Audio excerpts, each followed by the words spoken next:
And now the next case. All parties in the matter of Jernigan versus Coffin. Step forward, please. Airplane production controller Brenda Jernigan is suing her boyfriend's daughter, 23-year-old administrative assistant Crystal Coffin, for an unpaid loan to pay bills. Miss Jernigan, I assume that this is your boyfriend. Yes, it is. And this is his daughter. Yes, ma'am. And it is your claim that you made a loan to Miss Coffin, Yes, your ma'am. boyfriend's daughter, in the amount of $2,000, that she's made some payments on the loan, but she still owes you a little over $1,700. Miss Correct. Coffin said she's never borrowed any money from you. She took some money that her father gave her, but she doesn't owe you anything. So tell me about this loan. Okay, John and I have known each other for almost 5 years now. He is Crystal's father.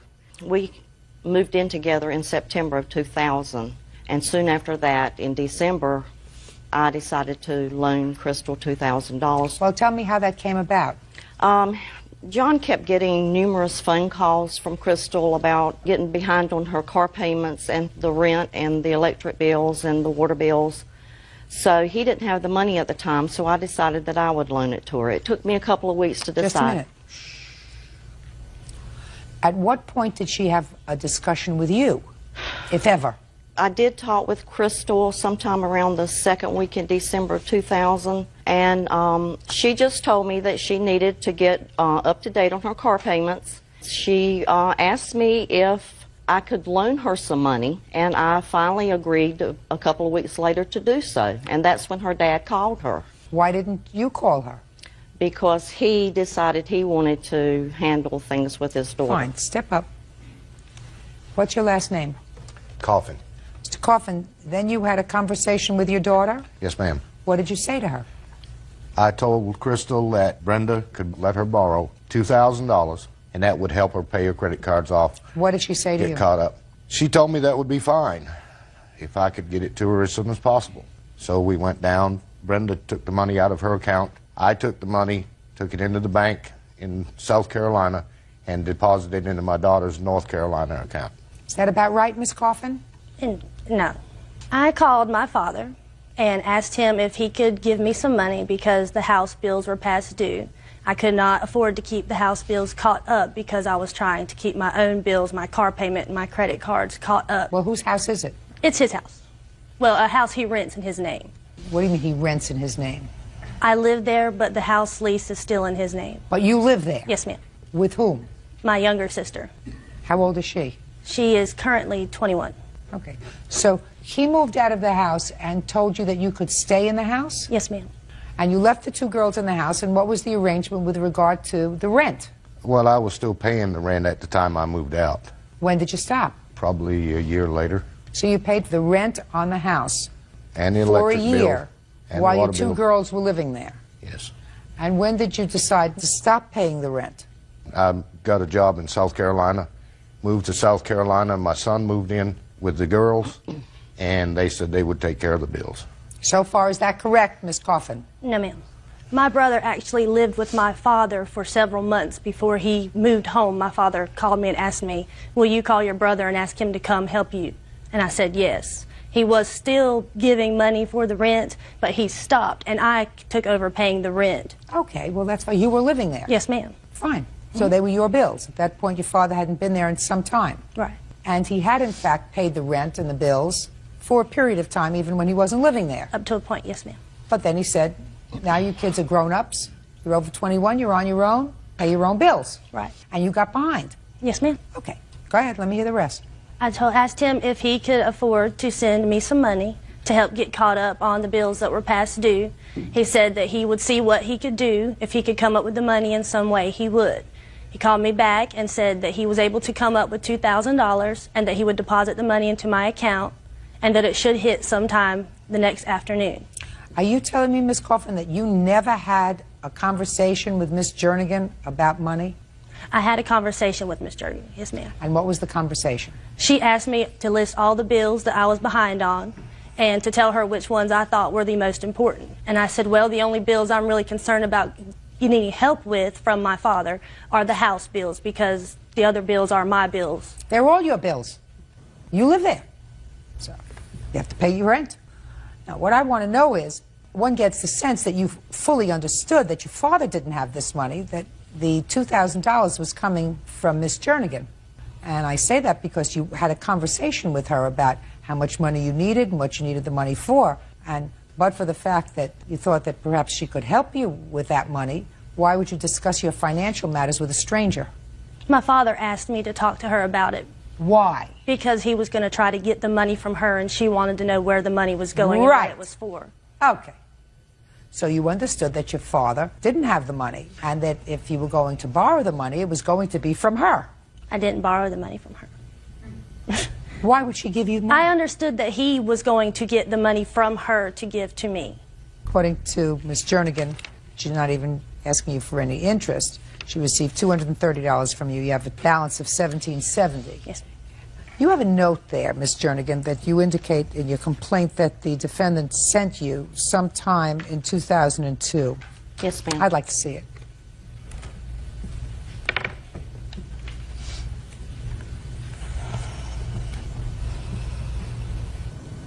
It says, sorry about all the delays. I will try to send something every month from now on. Love, Crystal. Yes, ma'am.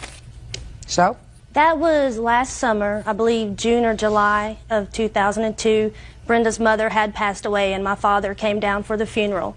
He told me that she was emotionally distraught because of all of the bills that had accumulated while she was not able to work, while she was taking care of her mother, and that she was giving him a little bit of a hard time about not having made any payments to her.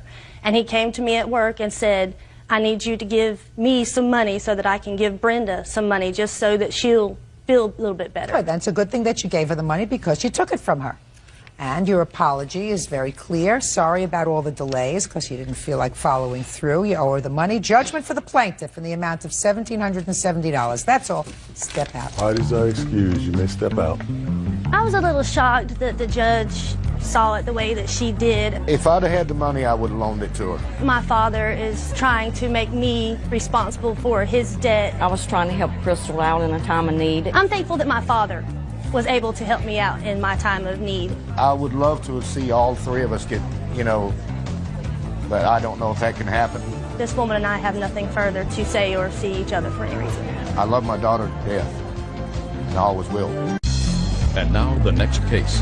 All parties in the matter of Sims versus Cruz. Step forward, please.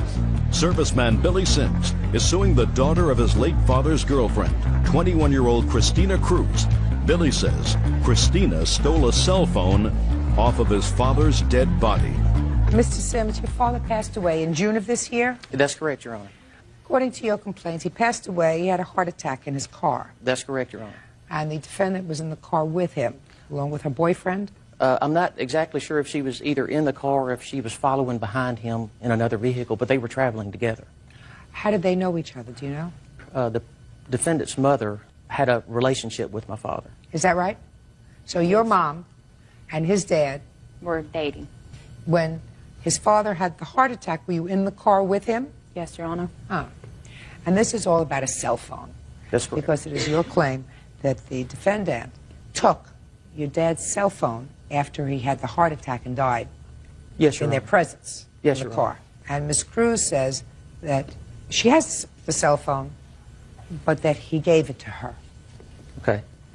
June what did your father pass away? It was June the 18th of this year, Your Honor. What time? I have a copy of his death certificate. May I see it, please? Sure. The coroner put his time of death at about 2:30 p.m. Of course, the... Okay.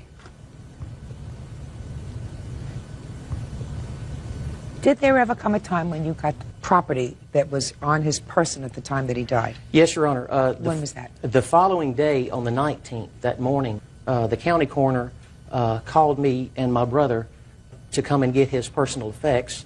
Now, we had to get his vehicle. Okay.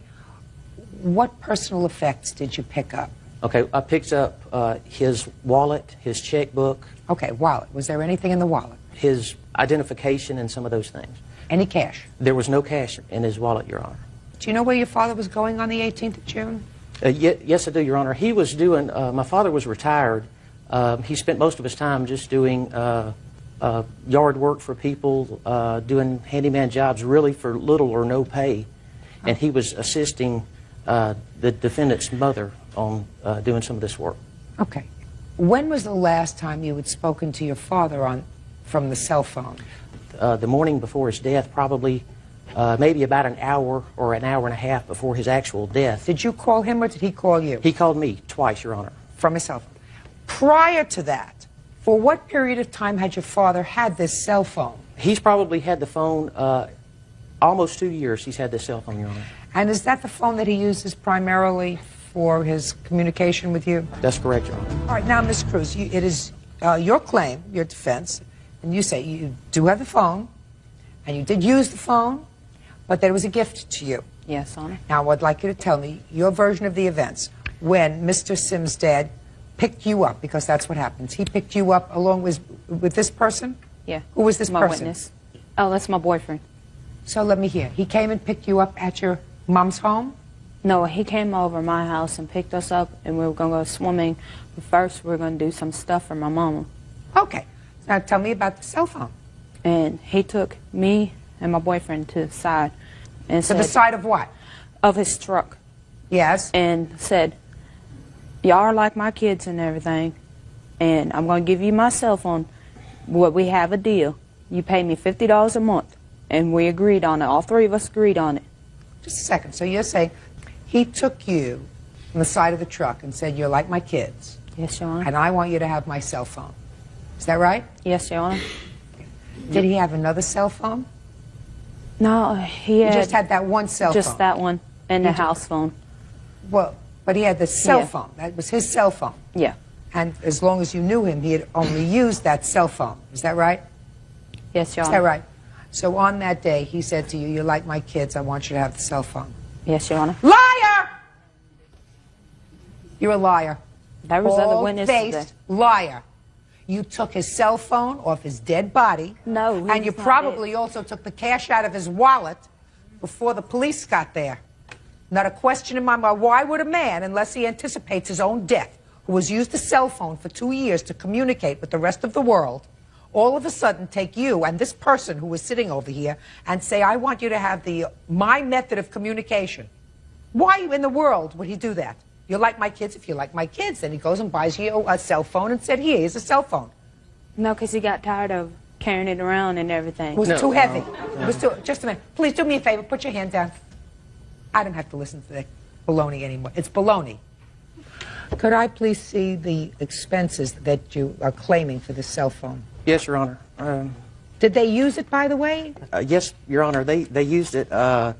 Those 3 days, there were approximately about 400 minutes that were used. And I have those. Well, just a minute. How much was the cost? The total cost for the cell phone minutes, it was 35 cents a minute. I don't have that itemized. But Well, just a minute.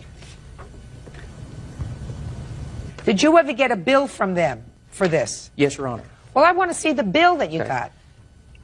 got. This has the outstanding minutes that he had left over in excess that we had to terminate because it could have been transferred over to his next of kin. That's what the first statement says. That's from the wireless people. No. I understand what you're saying, Mr. Sims. Listen to me. What you're saying is he had sort of credits, that it didn't cost you hundreds and hundreds of dollars because they took the phone, but that you, as his beneficiary or next of kin, could have used those minutes if you wanted to from his cell phone plan. Is that Yes, what your yes, Your plan Honor. is? Get a life. Where's the phone? We don't have it anymore. What'd you do with it? The guy that was staying with Billy, his daddy, took it. And it's my brother. Your Honor, there was no one staying with my father. He lived alone. But we asked her the Friday when we first found out that she was the one that had the phone. When she returned the phone call, she said that we were not going to get the phone back, that she got to the phone before we did, and that he's dead, and she's just as entitled to it as... Let me tell you something. Some people will be happy, productive, moral people their whole lives, and they will raise, hopefully, happy, productive, moral offspring. And some will not. We're not talking about a lot of money, but we are talking about those people who have the capability of being moral people and those who lack the capability of being moral people. Yes, we're talking about a $40 phone bill, which you're going to get, and let's say your father really had a state-of-the-art telephone. A really good one costs $150, is that right? Yes, really Your Honor, good it's one? on the estimate. $150 plus 40 is $190. You don't get paid for the minutes, right? And I want you to, you have to feel sorry for them. I want you to feel sorry for them. Don't be angry with them. They're never going to be able to get smarter. They're never going to get more morals that anywhere relate to what civilized people do, because anybody that could take property off a dead person, which is what they did, will never change. Because I don't believe that anybody, your father's age, drives a car and rides around with not a dollar in his wallet. That's correct, Your Honor. I don't believe that that happens. That doesn't happen. So if you're a death scavenger, you're never going to change. Judgment for the plaintiff in the amount of $190. That's all. Parties are excused. You may step out. We didn't took it. He gave us it. There are people in this world that are going to act that way, so instead of being angry, pity them, and that's what I do. I felt sorry too because he died on me. I'm very happy with the judge's decision, and I'm glad that we can finally put this part of my father's life to rest. 21-year-old assembly operator Monique Betker is suing the father of her son, 26-year-old machine technician Robbie Schwant, for the return of her furniture and for breaking her nose. Robbie is countersuing for car rims he inherited from his deceased brother. Order. All rise.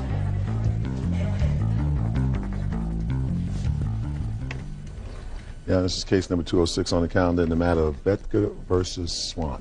Parties have been sworn in, Judge. You may be seated. Folks, have seats, please. Ms. Betker, you and the defendant lived together for a couple of years, well over a year ago. Yes.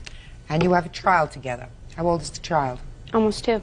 And it is your claim that the defendant owes you for furniture that he has that you believe was either yours or at least both of yours, and for an assault that you say he perpetrated upon you, causing you to have a broken nose and substantial medical bills. Mr. Schwant says that the furniture was his, and he says that you started the fight that resulted in whatever injury you had. As a matter of fact, the charges in that case, he says, were dismissed because you acknowledged to the court that you hit him first, and he is counterclaiming for something about his deceased brother's car rims, right? Yes, Your Honor.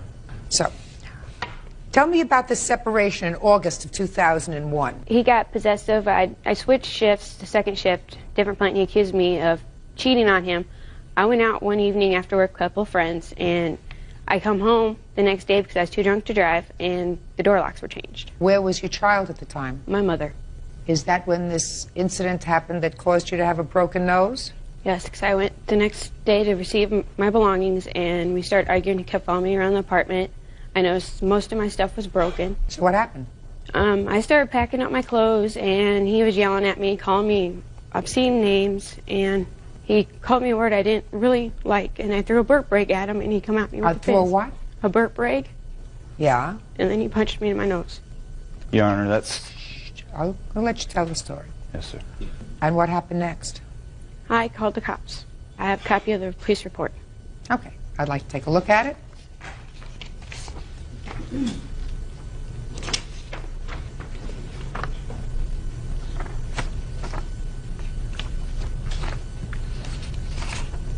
Now, can you explain to me why you waited a year? Forget the incident involving your broken nose for a second, or this has bloody nose. You'll show me the bills later. Because I assume you went through a criminal proceeding? I never actually went to court, Your Honor. Really? While I was in jail, the judge had reviewed the case and dropped all charges against me. Do you have a report on that? Do you have any No, Your paperwork Honor. on that? How long were you incarcerated? For 2.5 days. Okay. What furniture do you claim that he has that belongs to you? My living room set, my bedroom set, and other small belongings, which All I right, have let's a start list. with living room set and bedroom set. Who bought it? My mom bought the living room set. I bought the bedroom set. Is that right? The living room set, her mother gave both of us Yeah. while we were together. Okay. The bedroom set she did have before we even got together. So why didn't you give him back to her? She took my son, and then over the next 2 months I wasn't able to see my son, so I had no contact with her whatsoever.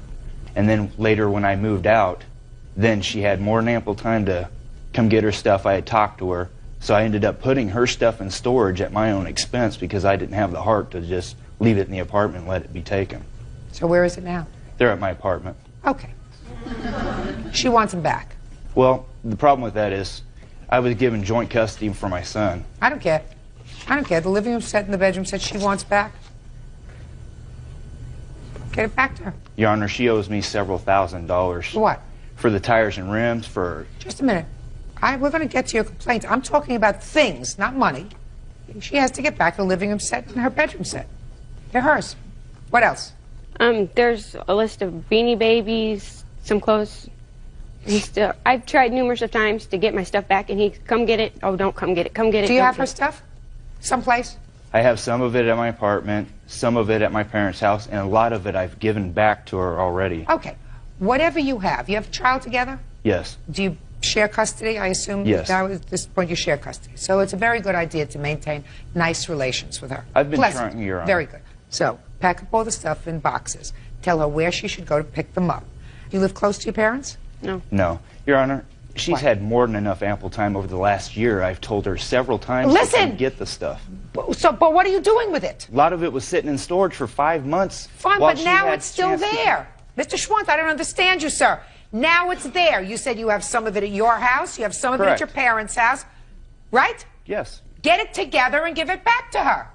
Are you telling me that it's being used? Yes, it's being used in What- my home, which I'm providing for my son when I have him half the time. Mr. Schwantz, I want you to understand my words.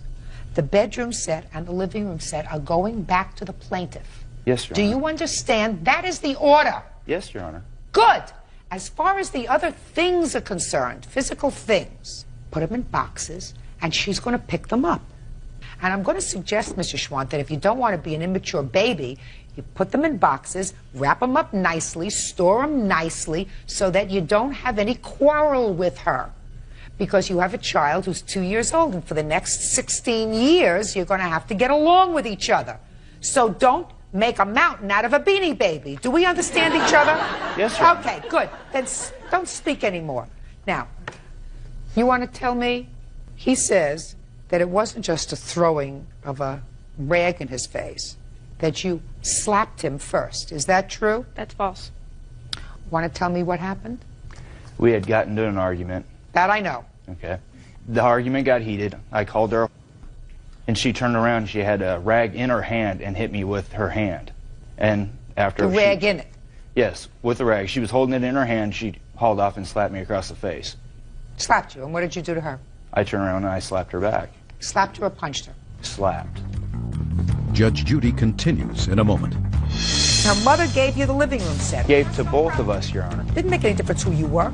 If she had chosen Bird, she would have still given her a living room set. And later today, She said, purchase me 2 tickets, so I did. For Britney Spears concert. He didn't tell me it was Indianapolis until he wanted me to pay for them. real cases, real people. Judge Judy. Monique Betker says the father of her son, Robbie Schwant, assaulted her, breaking her nose. Robbie says Monique hit him first. Well, could your slap have caused her a broken nose? Possibly. Okay. I'd never seen any reports of anything, Well, no let me doctor see. bills. Let me see.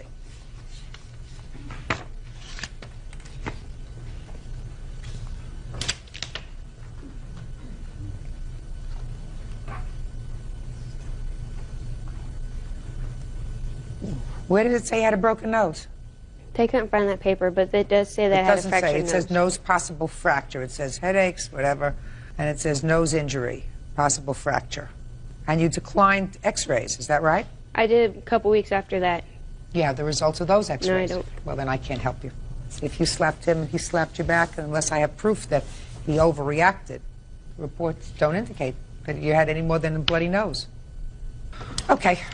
5 days. You got the order. Now let's get to your counterclaim. Your counterclaim is something about your deceased brother's rims. I'm ready to hear you, Mr. Schwant.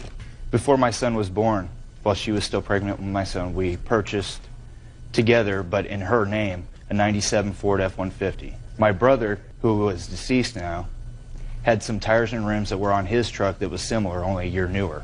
The truck was going to be repossessed by the bank. The bank wouldn't let us take over the payments on it, so we had these rims that we had nothing to do with. So we put them on the F-150 that me and her had got, with the understanding that if anything happened between us, the rims were to be returned. Go ahead. Okay. When she left, she took the truck with her, and I asked for the rims back, and she refused to give them back. Yes. And she still refused to give them back up until the time the vehicle was repossessed. And? And so? Well, they belonged to me.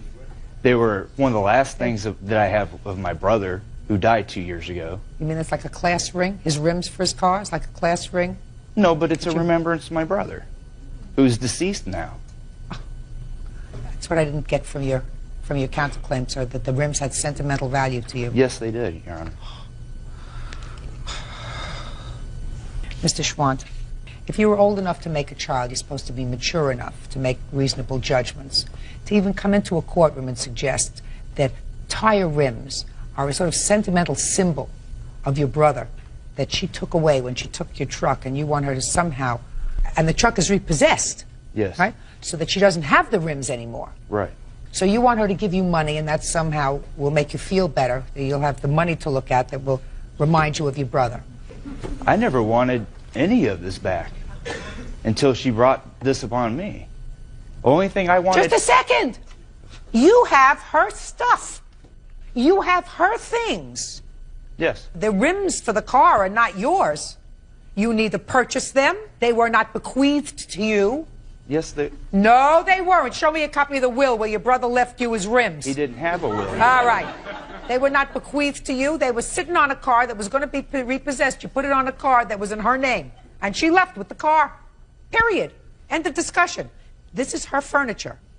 According to you, she came into the relationship with the bedroom set, and her mother gave you the living room set. That's hers. Her personal property. Both of us, Your Honor. Sir, you had nothing to... You were just a thing. Do you understand? She would have given it to her daughter and the person, the other significant person in her daughter's life, irrespective of who that person was.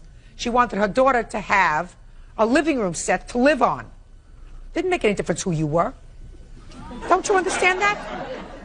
Didn't make any difference. No, I don't understand that, Your It's Honor. very, very easy, sir. If she had chosen... Who is this person? This is my brother. He's here as a witness. Very good. If she had chosen your brother to have a child and a relationship with instead of you, her mother still would have given her the living room set. That's all I'm saying to you. So it didn't make any difference who you were. If she had chosen Bird, she would have still given her a living room set. Didn't make any difference who you were. Do you get it? Yes, Your Honor. Very good.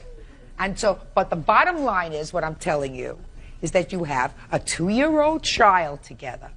We're talking about things, easily replaceable. She may not have done the right thing, and I'm not saying she did the right thing, because I'm telling you right now, if she leaves her child with her mother and goes out drinking or partying with friends and doesn't come back all night, and you change the locks on the apartment where you're living, that means that she has done an immature, stupid thing. Because when you have a young baby, you don't go out and play all night. You understand? Yeah, sure. Yeah, sure. You understand. So I'm not saying she's Miss Goody Two-Shoes. Yes, Your Honor. Understand? But you share custody with her. And if we're talking about things, Beanie Babies, I mean, what a mother of a 2-year-old child wants to do with Beanie Babies, I haven't a clue. I haven't a clue. But you picked her. Right. You have to deal with it. So get her stuff together and give her stuff back to you and stop being a big baby over rims. As far as the broken nose was concerned, I don't see Your any Honor. proof of a broken nose. Your Honor. What? Can I add some things? As far as me, you mentioned that I was being a baby. Yeah. I think I've been more than an adult about this whole thing. I initially took her to court for custody of my son. I've had my child support taken completely out of my check, so I never have to even deal with it. It's always paid up. Good. I fought her for over a year to get joint custody, and she still refused to have my name even on the birth certificate. Tell you something. You picked her. Right, and that was my mistake. You but picked I've got her. a beautiful son out You of it. picked her. Right. If you picked a baby to have a baby with, if she's acting inappropriately, you're living with your mother? Yes. Do you work? Yes. Good. Your mother helps you take care of the baby? She helped when I take the baby to the babysitter, and then she'll pick him up. When she's not at the bar. not smart. The fact that she's at a bar, if she is at a bar, if she does play, if she is not being totally responsible for your son, that's a terrible thing. It is, Your Honor. Terrible, terrible, terrible thing. But you have to live with it. Right. And if you're going to give her a zinger, what's going to happen is, at some point, she's going to make it difficult for you. You're going to make it difficult for her. Then it's going to be up to some family court judge to make a decision as to where your child goes. And you never know. You may get a good judge, somebody who'll look at the situation and say, listen, parents are equal. Mother, father. He's the more responsible parent. She's a barfly, irresponsible. And I'm going to award this child to the father because that's where the child's best interest would be served. And then again, you may get some idiot, and there are a lot of them out there, who say, well, mothers are still 100% entitled to their child unless they beat them, unless they scald them. Little children always should be raised by their mother. There are still people that feel that way. Right. And some of them happen to be judges. So you may not be lucky enough to get somebody who's fair. Yes, Your Honor. So what I'm telling you is don't be a fool. Be careful. She's still the mother of your child. Yes, Your Honor. Good. That's all. What? There is one other thing. There's a matter of storage fees for the furniture that I'm giving back to her for 5 months worth. What were they? $372. What else did you have in there? Just her belongings and my son's. Did you use your son's belongings? Not at that time. They were. But you're using them now? Yes. But I think she should, still be liable for the storage fees. I paid the storage at my expense so she wouldn't lose her furniture, Your Honor. When did you tell her she could have her furniture? Off and on throughout the whole year that I had this stuff. Is that right? Several times. Come get it. I'd call him. I'm coming to get it. No, don't bother to come get it because you're not going to get it. I'm not giving you nothing. That's not correct, Your Honor. My mother has even asked for it. You have at best $150. They half the storage because there was other stuff in there that's not property, that is solely hers. You're not talking about a lot of money, Mr. Schwant. Do you understand? Right. You understand? You're talking about principle. Yes, Your Honor. And I'm telling you to grow up. I'm trying, Your Honor. You're not trying hard enough, sir. That's all. Parties are excused. You may step out. I think that she's a gold digger. She used me for what she could get. I go to the bar maybe once a month, if that. Left after I caught her cheating on me. Stay away from men like that. Stay away from her. And now the next case. All parties in the matter of Mills versus Walton. Step forward, please. Staffing consultant Denise Mills is suing her ex-boyfriend, consultant Gary Walton, for several unpaid loans. Gary is countersuing, claiming Denise destroyed his car engine. Miss Mills, the defendant is a former boyfriend of yours. You claim a series of loans to him. Some of the loans had to do with towing expenses for a car. You're going to tell me about that in a minute. The defendant has a counterclaim because he said the same car that got towed had to have an engine replaced, and that was your fault. He wants you to pay for a new engine, correct? That's correct. Okay. So how long did this romance last? When did it start? When did it end? Your Honor, it started August of 2000 and it ended October 2001. And when was the first loan, Miss Mills? The first loan was in February of 2001 to help cover his rent for $300. And that's a lie. Listen, I want you to answer me only when I either look at your direction and go, something like that, or ask you a question. But we don't just shout out here. Gotcha. Okay. Do you recall the defendant giving you money for rent? No, Your Honor. She never gave you any money for rent? No, Your Honor. Okay. Tell me the circumstances surrounding that, Miss Mills. Sure. He was a wannabe actor and model, and when times were a little slow for him, he did approach me and asked me, and he was a little embarrassed and stuttered a little bit and asked if he could borrow $300 to cover. And what did you say? You said he could borrow the $300? Sure, absolutely. What was the payment schedule? He had told me that he had a couple gigs where he was going to be receiving residual checks and that he would be paying me back from those checks. Okay. When was the second loan? The second loan was the weekend of June 23rd through the 25th. Okay, tell me about that. We had gone to a wedding in Oakland, and he thought he had lost his wallet, and I loaned him $100 spending money and then $400 for the towing of the car. Okay, that also happened during that weekend. The car towing? All right, tell me about that. Dang it. Did I look at you? No, ma'am, but she's lying. But you're going to have a turn, Mr. Walton. Mr. I just say being lied upon. Mr. You know, Walton. I have my name here. You're going to have a turn. And your turn will come when I say it's your turn. So for that weekend, I loaned him a total of $500. No. Just get to. You gave him $100 spending money. Right. And then you said that problem to with the car. So Right. let's hear. Right. We're driving home. He's passed out in the back. I decided to drive for a couple hours. We pull over the side of the road. I ask him to start driving. He starts driving. The car dies. So we're sitting on the side of the road waiting for a tow truck. When the tow truck gets here, he has no money, and everybody's looking at me. So I was able to lend him the money. And you have all the receipts for all of these? Yes, Your Honor, I do. Okay. Anything else? Another loan was made the night of July 21st. We had just attended a friend of mine, her wedding, and he decided he wanted to go to the casino to gamble for a little bit, and he gets there, and his ATM card doesn't work. So he told me that, if I lend him $100, he was going to pay me back the following week. So far, we have $900. Now, according to your complaint, he paid you back a substantial portion of this Correct. money. Tell me how much he paid you back. He's paid me back a total of $520. Over what period of time? I'd say between the months of July and February of this year. Were you giving him money between July and February, sir? No, Your Honor. Really? It's like I'm listening to two different worlds here. She's just upset because she caught me cheating on her. I'm not interested in that. I'm just interested in... She's just upset about that. Okay. The only thing you have to Make-believe tell me fabricated. is, Mr. Walton, $300. I'd like... Sorry, Your Honor. Yeah, like Where do I you don't come have from? $380. Where do you come from? I'm from Belize. Is that where you live now? No, ma'am. I live in California. Where in California? Anaheim. What kind of work do you do? I'm a recruiter, a headhunter. For? Accounting and finance professionals. Okay. What do you do, Mr. Walton? Business consultant. What kind of business? Kind of the same business as her. I'd rather not say exactly what I do. But I do have a job.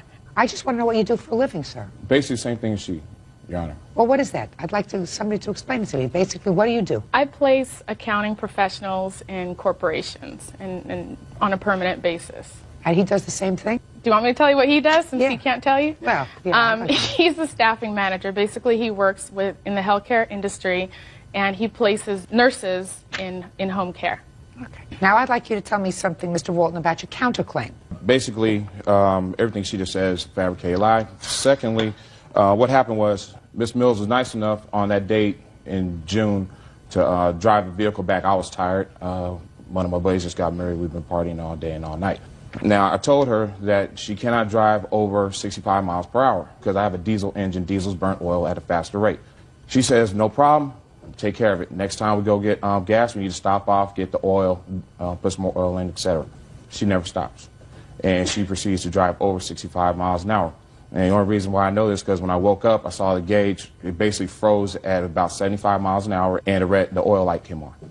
And I said, I told you not to drive that fast. She knew that we would launch the engine. She seized the engine up because of that. And she says that she would pay for the towing because it was her fault.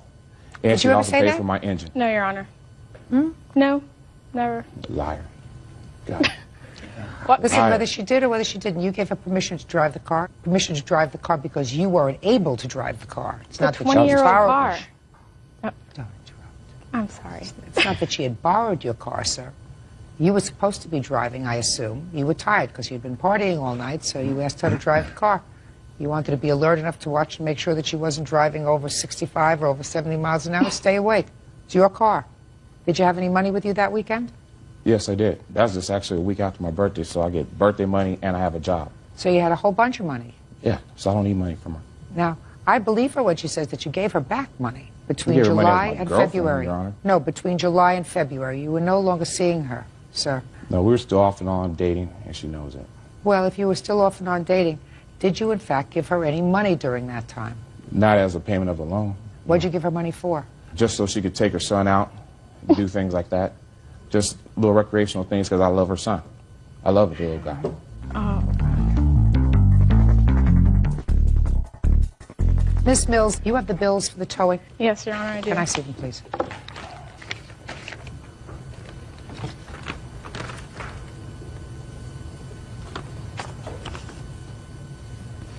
Okay, so it's clear that she paid for the towing, right? Yes, she did. Uh-huh. Good. Any other receipts you want to show me? Your Honor, I just have statements documenting the withdrawals of the cash, the locations of the bank. Not necessary. Okay. I'm just curious as to why you kept such good record of this. You know, $100 here and $300 here. Well, Your Honor, it's you know, I've never been in a relationship where I've had to give a man money, ever. And when he first approached me, I was very uncomfortable. But because I did love him, I cared about him, and I trusted him, that's why I did it. And I think I'm the type of person, I just like to keep those records because you never know. And this is a perfect example of you never know. I mean, we were having a great relationship. All right, well, your lawsuit seeks $380, including the towing charge. I do believe you that he gave back some of the money. I'm going to enter a judgment in your favor in the amount requested, $380, and I'm dismissing your counterclaim for the cost of the engine. That's crap. Fix it yourself. Thank you. Bye. Thank you, Your Honor. Parties are excused. You may step out. She's a bold-faced liar. It's been hell. I don't need to borrow money from a woman. Take a look at him. I mean, he's really not worth $380. She blew the engine. She should have paid for it. If you've got a man and he's borrowing money from you, obviously he's not a man. Don't trust a big butt and smile. Watch your back. 20-year-old deli clerk Stephanie Bartos is suing her former friend, 22-year-old telecommunications salesman Moses Jones, for a series of unpaid loans. Order. All rise.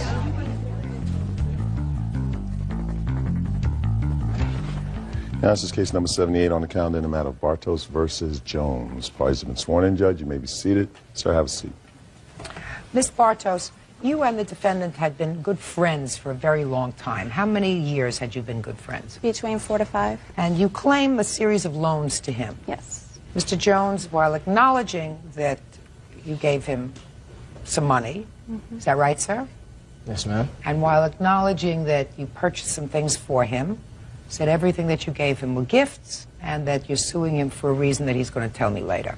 So, when did you make the first loan to him? February 28th of this year. Under what circumstances? That he was to pay me back as soon as possible. Now, tell me what he said, what you said, what it was for, whether it was cash. Tell me what it was. Okay, I received a settlement check for an automobile accident, and I picked him up from his home, and he said he had to get some clothes.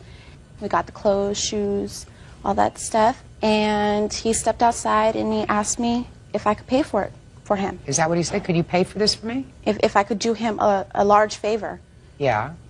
And if I could pay for it for him. Why did he want you to pay for it for him? I do not know. So what did Obviously, you say? he didn't have money. So what did you say to him?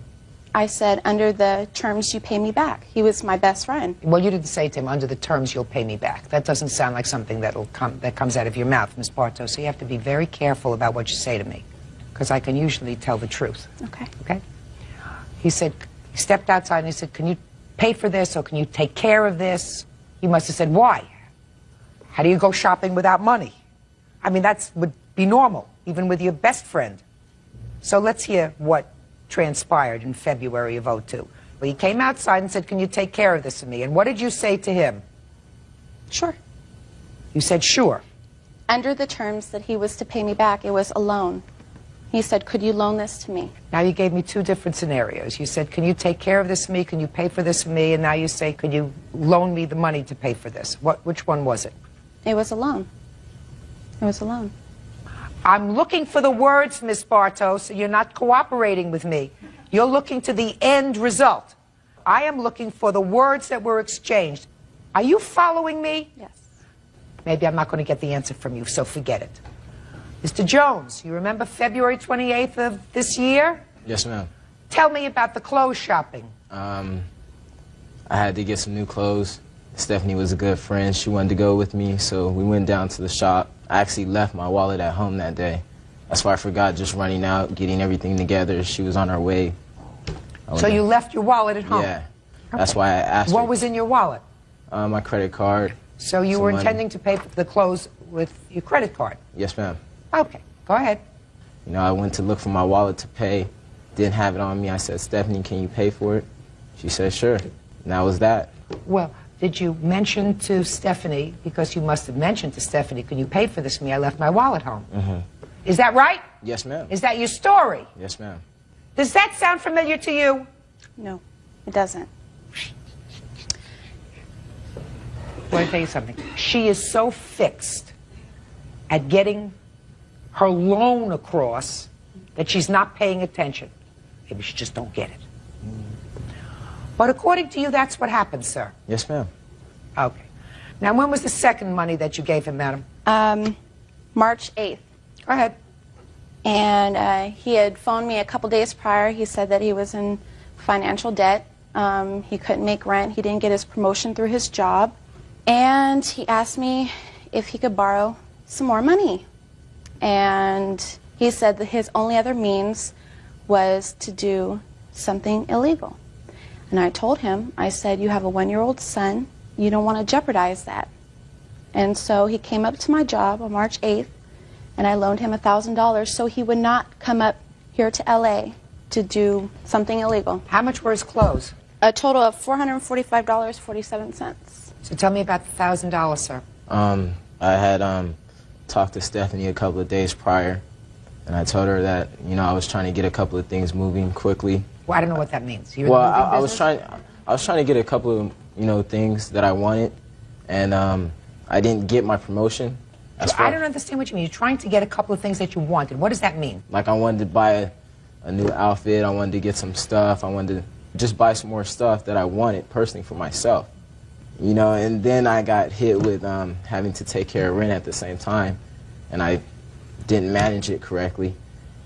I had told Stephanie what was going on within my life, and that I had a deal going down, which was not a very honest deal, but I had a deal going down that was roughly about $2,000. And she said, you know what, hey, you know, I'm your friend, I don't want you to do that, you know, I don't want you to put your life in jeopardy. You know, whenever you need something, you could call upon me. You know, I told her, I was like, hey, you know, I don't know when I'll be able to, you know, have this money again. I don't know what, you know.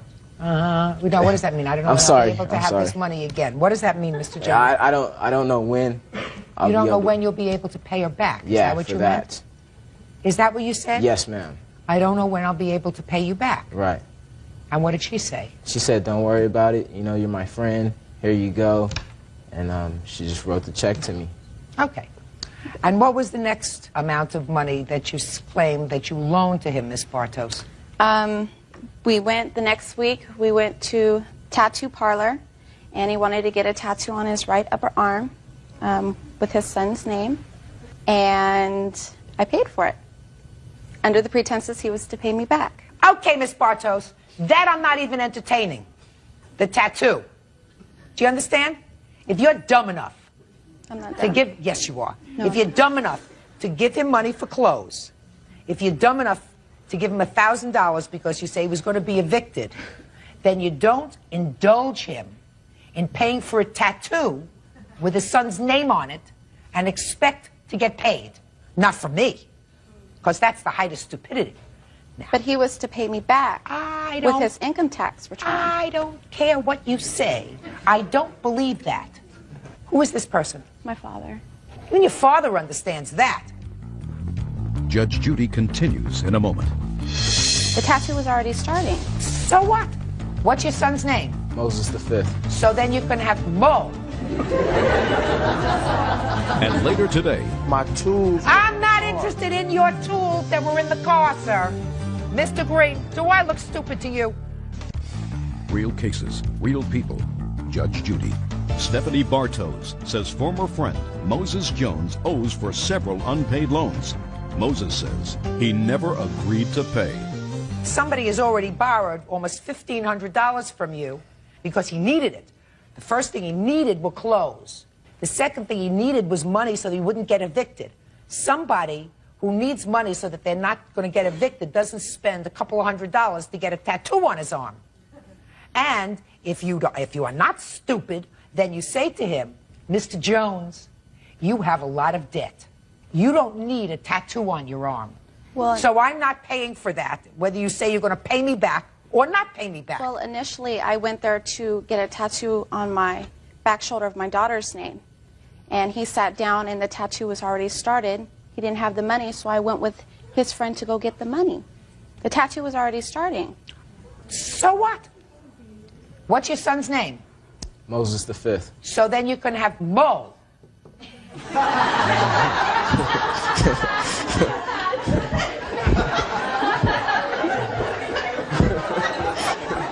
understand what I'm saying?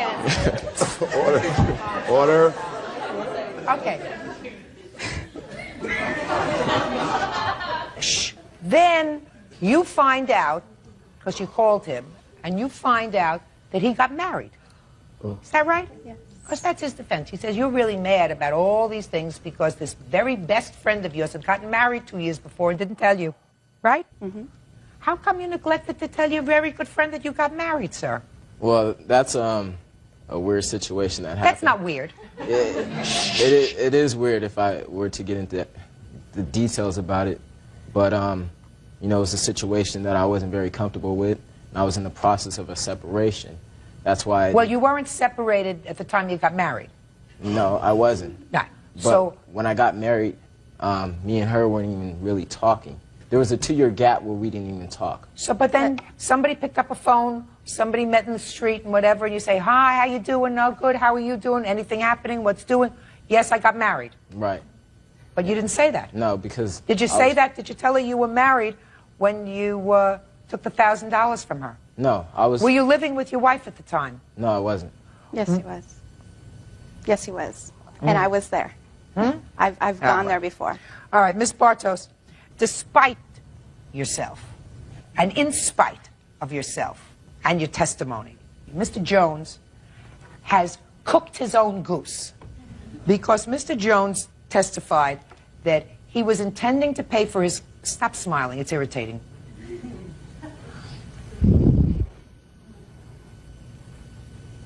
Mr. Jones has indicated that he was intending to pay for these clothes, but for the event of the lost wallet or the left home wallet, he was going to pay for his clothes. So what, you keep shaking your head no.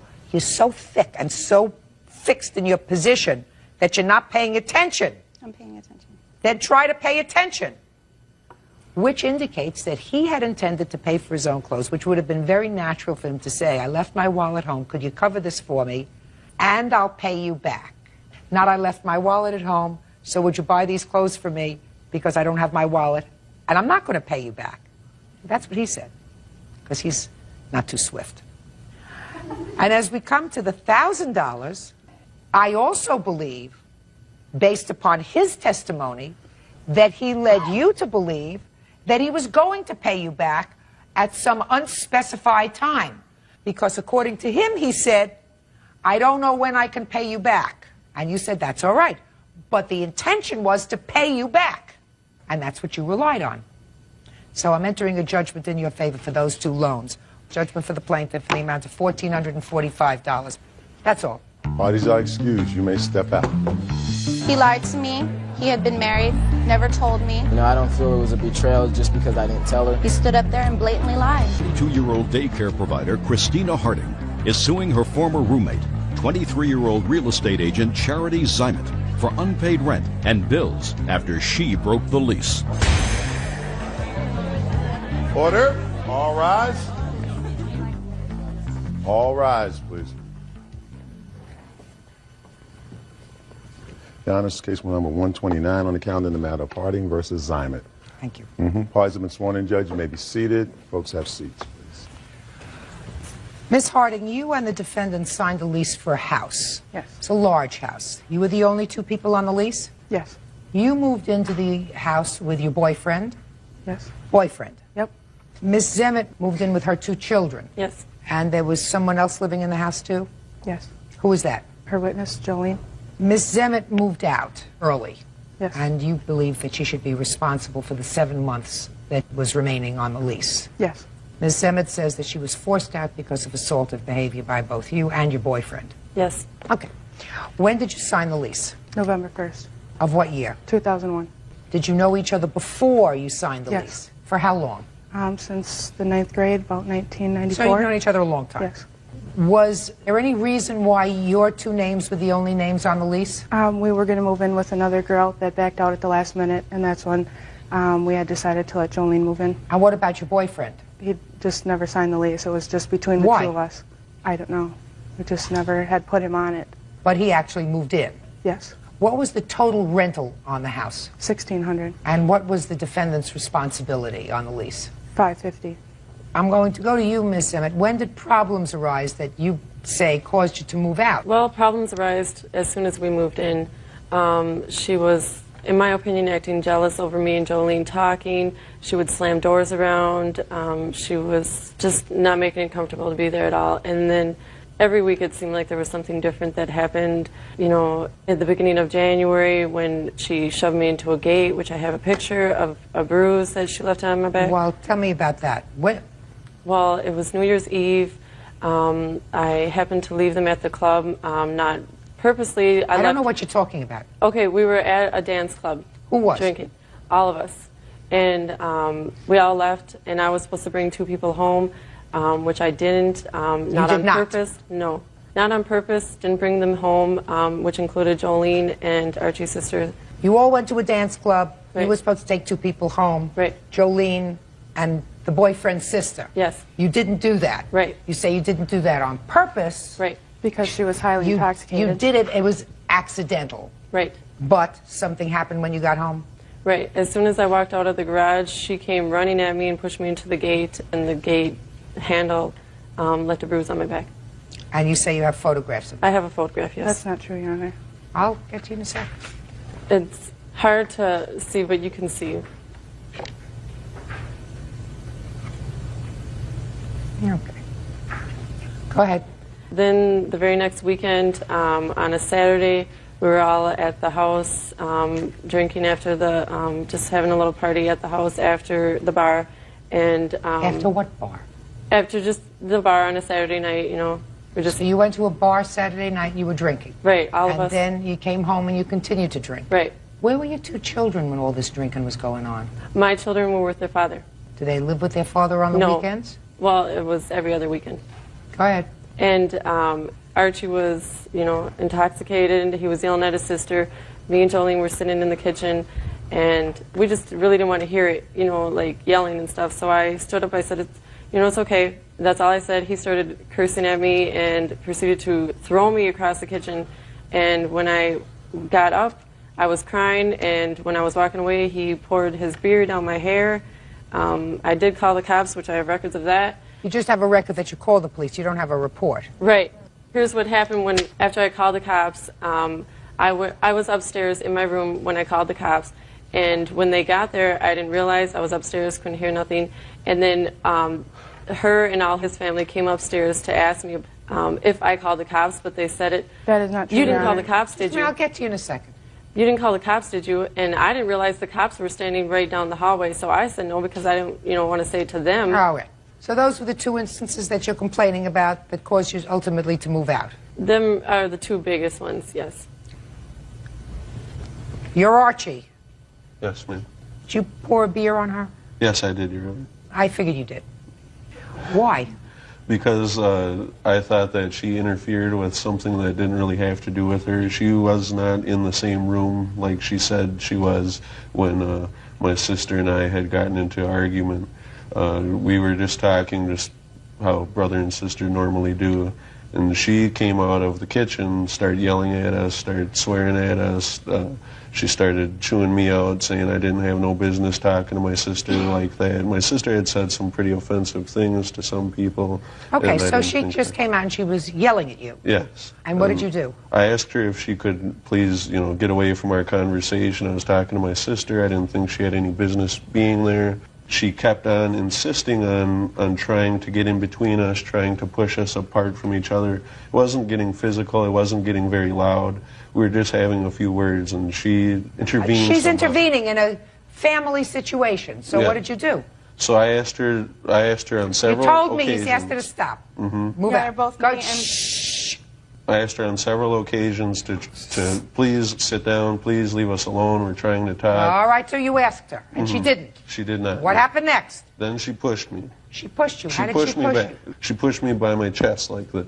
You mean she put her hands on your chest and pushed you? Yeah, she put my hands on my chest, yes. Yes, and what did you do? I just dumped my beer on her after that. I got frustrated that the fact that she would not, quit talking to me and my sister. I was trying to have a conversation. Did you push her with my back? sister. No, I did not.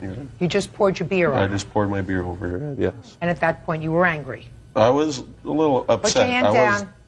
I was a little upset, Your Honor. I was not angry. I work at a high stress level job. I don't get any. Archie, was it becoming increasingly unpleasant living in the house with the defendant? Yes, it was, Your Honor. She. It was very unpleasant. It was unpleasant for you? Yeah, it was pretty unpleasant. Was it unpleasant for you? Yes. Good. So that you were not unhappy when she left? Not necessarily. Good. Well, I had tried to work things out with her. I tried to sit No, down and you're talk not. to her a Once number she has of a fight times. with your boyfriend, you're not working things out with her. It was before that also. Once she has a fight with your boyfriend, you're not working things out with her. Judge Judy continues in a moment. She and our other roommate had brought numerous guys over that we all had baseball bats and shovels and jumped my boyfriend. He ended up going to the hospital with 8 staples in his head. Real cases, real people. Judge Judy. Christina Harding says former roommate Charity Zymet owes for breaking a lease. Charity says she feared for her safety. Now, you moved out in January? Yes. Well, I paid January's rent, full January's rent, but I moved out at the beginning, but I still had some stuff there until the end of January. Okay. Is that true? No, she did not move out. She put a padlock on her door, and she would come every day, pick up a little of her stuff, and go. Well, that's what she says. She says she moved out, but she left her stuff there Yes, through she the end didn't of the month. officially And she move did out till pay, the end of January. and she did pay January's rent. Your Honor, she did not move out. She was there just about every night of the week. Fine, last month. but she paid January. Yes. Okay. Come February, is she gone? Yes, she was gone the end of January, but she had not given me any notice. If you think that I don't see your hand, I do see your hand. I'm not interested in asking you any questions right now. Your Honor, I asked her numerous times when I could plan on her moving out so that I could find another roommate. Okay, so now you know at the end of January she's gone. What did you do to find another roommate? I had asked her numerous times throughout January when she would be out so that I could find another roommate.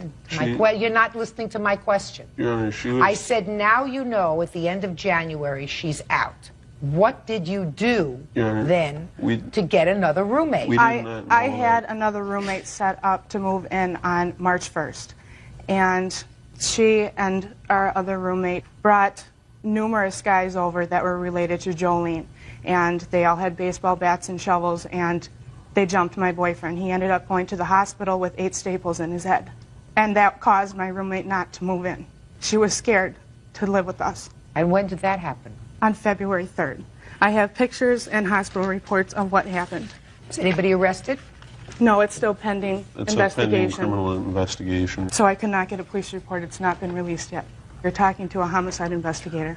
Did she move out too? No, after that night, after February 3rd. Okay. Earlier that night at the club, she was trying to fight with me. My boyfriend stepped in the middle of us. She broke a beer bottle over the side of his head. And so then the bouncers jumped on her, took her out of there. He was trying to press charges. They said she was going to detox. She showed up at the house within an hour. And then within an hour after that, there was about 8 to 10 guys. They were about to break the window to get in the house when my boyfriend opened the door. They pulled him outside. They all had baseball bats and shovels. He was beaten pretty bad, as you can see in those pictures. His cousin and his sister also ran out there and were pretty beaten up too.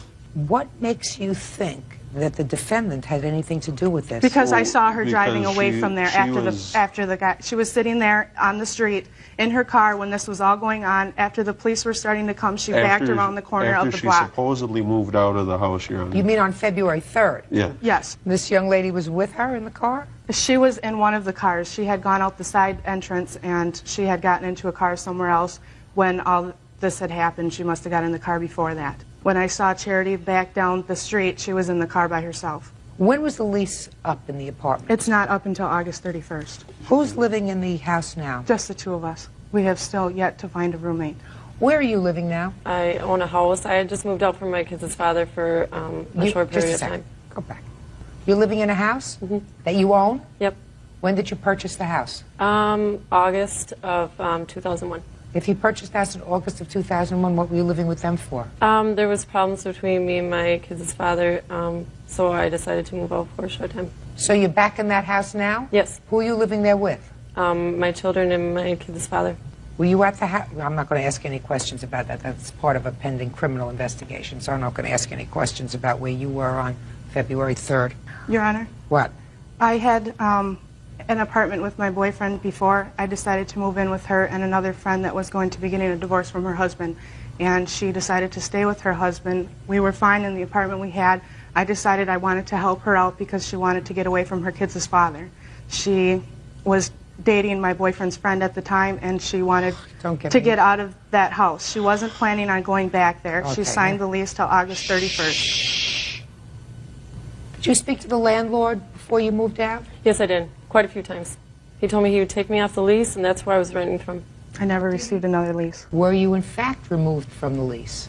Well, he kept saying he was... Not well. The answer is either you were removed from the lease or you were not. Yes, definitely. Show me. I don't have any proof. He lives in another state. Well, you have no proof, then it wasn't then. The only lease that I have is the one that you originally signed. Well, I spoke to him on the phone quite a few times, and he told me that he would take me up, that he did take me up. I don't listen to what you tell me. That is hearsay. If you have a lease or a document from the landlord that indicates that you were removed from the lease and your obligations under the lease have been terminated, I will see that. You don't have that. Is that right? Correct. Okay.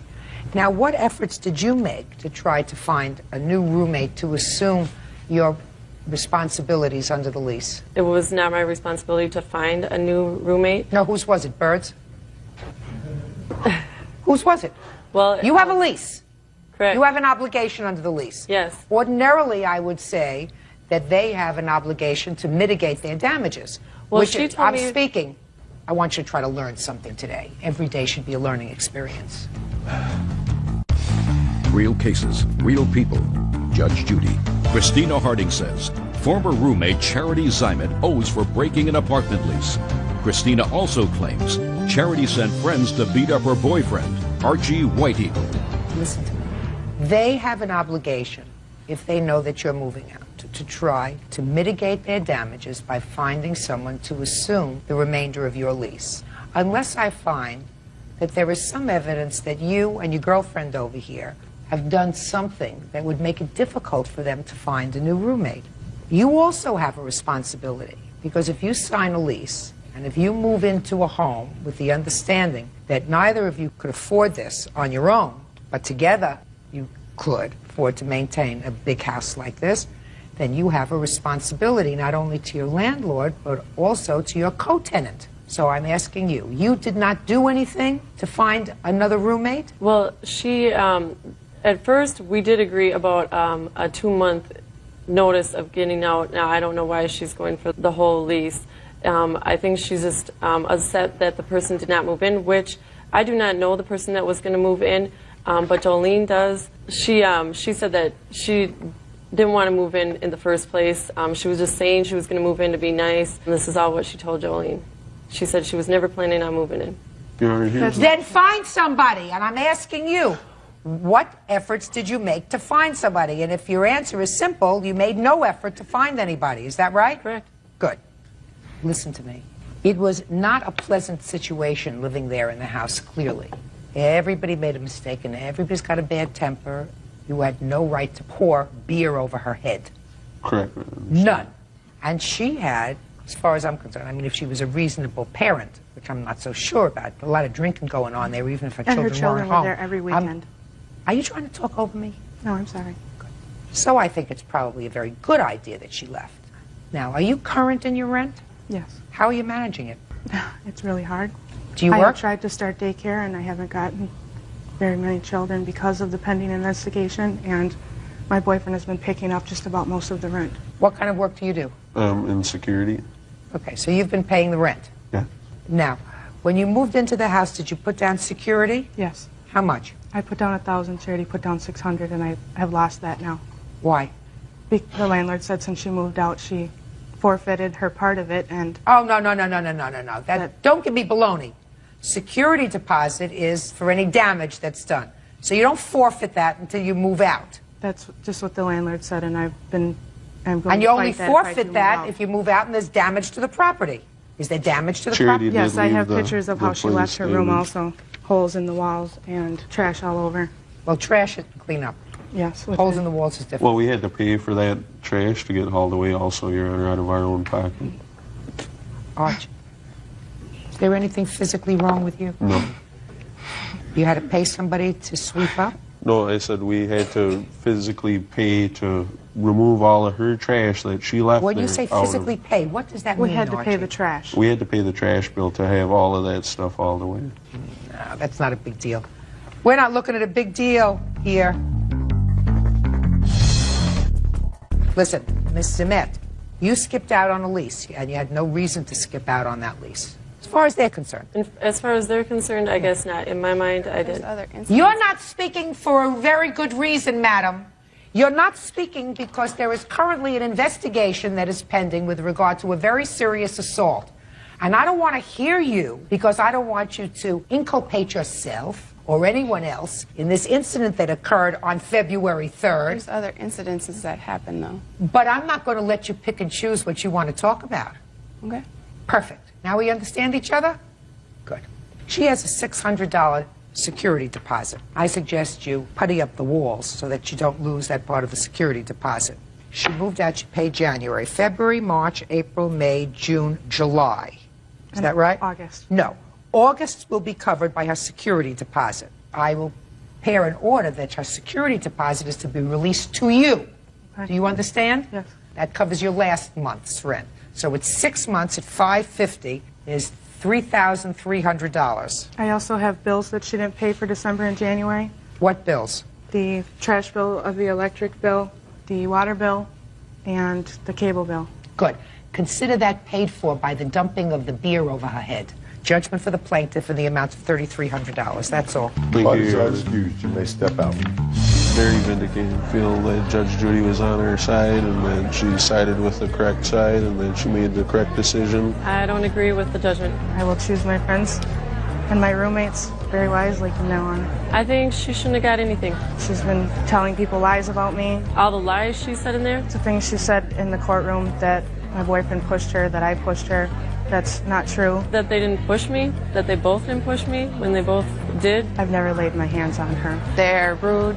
They're physically violent. It's not true. Nobody should be friends with her. I just moved in that house to help her out, and now I'm the one suffering for it. We weren't that great of friends for 9 years. Be respectful to Judge Judy. She's pretty okay. Daycare provider Sandy Brown is suing her son, carpet installer Henry Brown, for bail and household expenses. Order. All rise.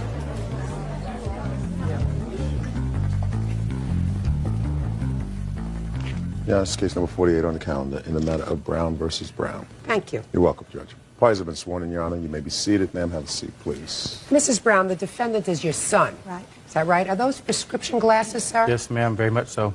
Well, would you take them off, please? Because if you have to read anything, I'll let you put them back on. Very good. They're not for reading, they're for seeing you, Your Honor.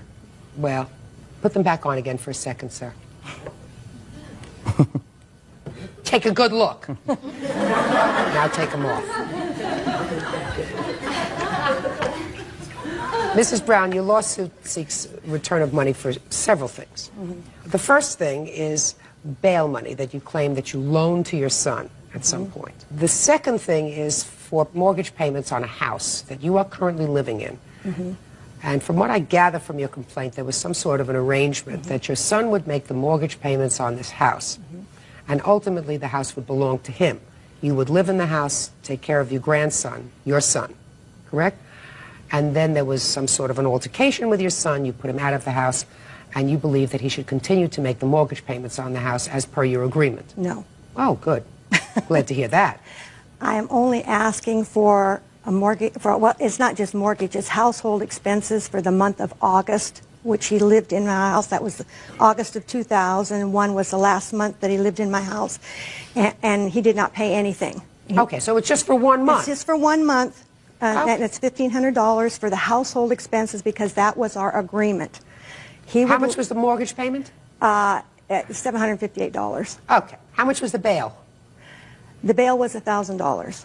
And you have proof of that? Yes. I have a bank statement here where I took the money out of the bank. No, I need the bail statement, not where you took the money out. I could not find it. I looked and looked, and I could not find the bail statement. I don't know if he has it or what. All right. And the second thing that you want is for verbal abuse, which you don't get paid for, because you're suing him for $4,000. Way over. Okay, and the mortgage payment is $758. Okay, let's get to the bail first. Tell me the circumstances surrounding this bail. The bail was, he was driving a car that was illegally licensed, and he got pulled over, and they took him to jail. And I can't remember if he had some other... When was this?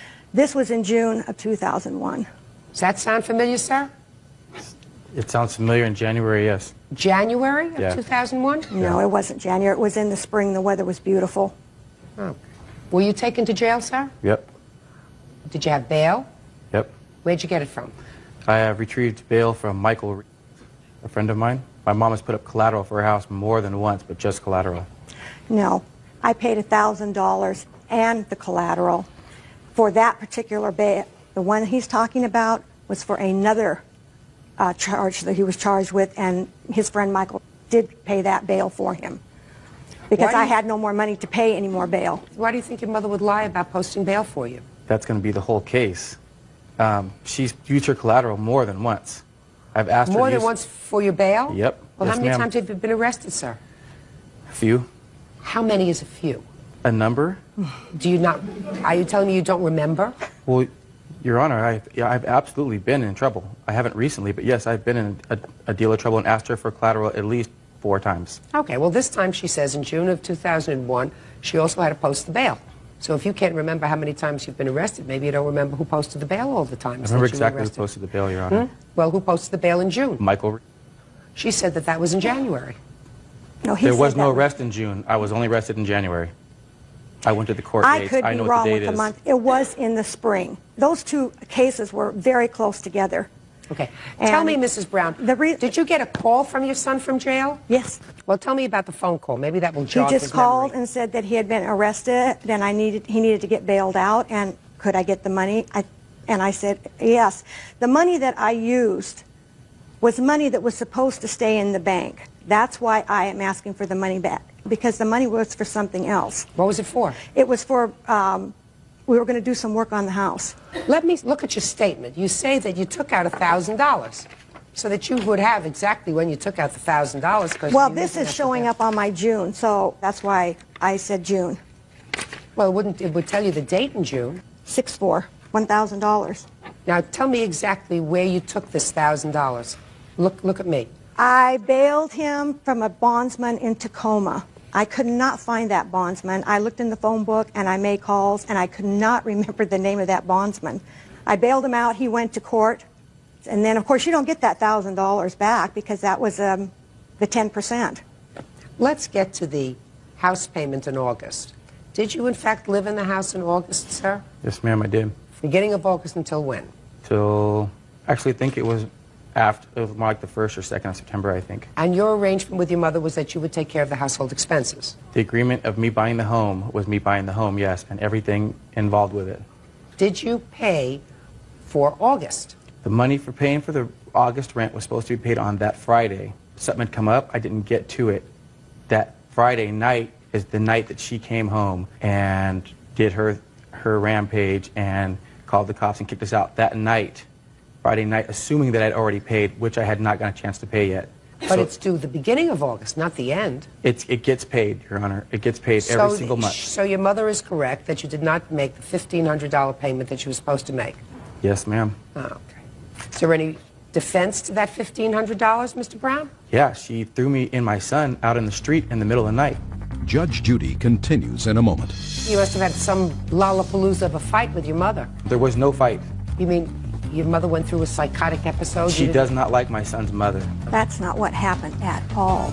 And later today, I don't remember. It was such a long time ago. It's not so long ago in the scheme of things. You know, I have the emails when I had gotten the order of protection, and... Let's get to the money! real cases, real people. Judge Judy. Sandy Brown says her son Henry Brown owes for 1 month of household expenses.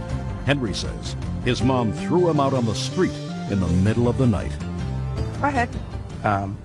I came to give her the money for that mortgage the next week after she had told me I couldn't come around, told me I couldn't have my stuff, told me my son couldn't have his stuff, and I'd come to have a couple cars towed at her request, at which time the police were called by her.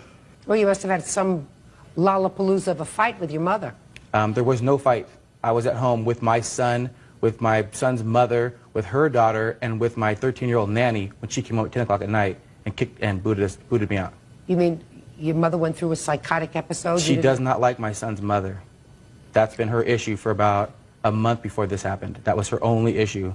We had had a fight about her before she left, I think was on a Wednesday, and she came home Friday evening, and her first words were, she has to leave, she has to go, she has to leave. And I told her, no, it's 10 o'clock at night, and she got on the phone, called the cops, and told the cops I had been abusive and everything else. I'm standing there with cooking utensils, cooking food. Why did you put your son out, Mrs. Brown? That's not what happened at all. Well, what we happened? had been having an argument that whole week. About what? I did want him to move out because I didn't appreciate him yelling at me, getting in my face yelling at me. I did not appreciate him saying derogatory remarks about me.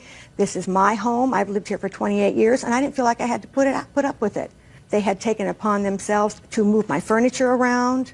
I did not yell at him. I said, Hank, I said, I don't want callers spending the night here. That's what I told him. And he just started yelling at me. And I said, okay, you need to move out. And he says, I'm not moving. I said, either you move, I'm going to go, or I'm going to call the police. He said, go ahead. So I said, fine. So I did. He had a warrant. He left so he wouldn't get arrested.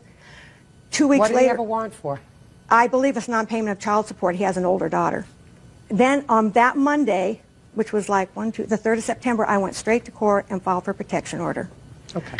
He came to pick up his cars. I called the police, gave the police a protection order. They served him, and he went to jail on that same arrest warrant 2 weeks later. Not on anything that had to do with you? No.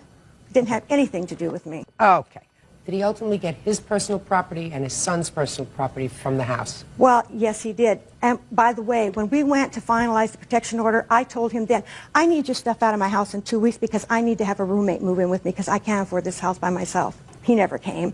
Ultimately, I put his son's bedroom set on the deck. I told my son, tell him to come and get Hanky's bedroom set before it is ruined, because by then it was like the end of October. He never came. Where was he living? Around. With his son? With his son. He's still living around with his son. Okay. Well, I don't have a counterclaim for that. And in any event, I find that you did, in fact, post his bail, $1,000, and he owes you $1,500, almost acknowledged for August of 2001. So I'm entering a judgment for $2,500. Thank you. That's all. Parties are excused. You may step out. This woman, out of spite, has put me and my son out of our home that we had a good faith agreement on. The agreement was if I died, he could inherit the house. Don't trust nobody. I guess he thought I was going to die in 2 or 3 years. I don't know. Legal assistant Robbie Gibbs is suing her former babysitter, 16-year-old Clarissa Thompson, and her parents Ethel and Paul Thompson. Robbie says, while babysitting her children, Clarissa ran up her phone bill. The Thompsons are countersuing for their daughter's unpaid babysitting fees. Order. All rise. Yeah, this is case number 79 on the calendar, the matter of Gibbs versus Thompson. Parties have been sworn in, Judge. You may be seated. Ma'am, have a seat, please. Miss Gibbs, the defendant's daughter, I assume this young lady. Yes. It's a babysitter for you. Briefly, yes. And your lawsuit wants her parents to pay for the following, because she's a minor. Correct. She ran up a phone bill from your house? Mm-hmm. So you want them to pay for the phone bill? Correct. And you want a return of the money that you paid her for babysitting? Yes. Because you say she was not a good babysitter. Not exactly because she wasn't a good one, but more or less she was not attending to them. Okay, that's your lawsuit. The Thompsons have a counterclaim, and the Thompsons want you to pay more for babysitting, because they say that you owe their daughter for babysitting.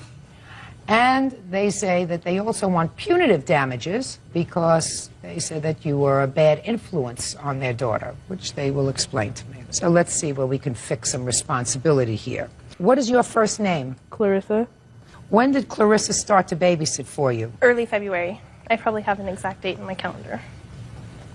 Yeah, early February, like around the 9th, I believe, is the first time she babysat for me. And how did you find her?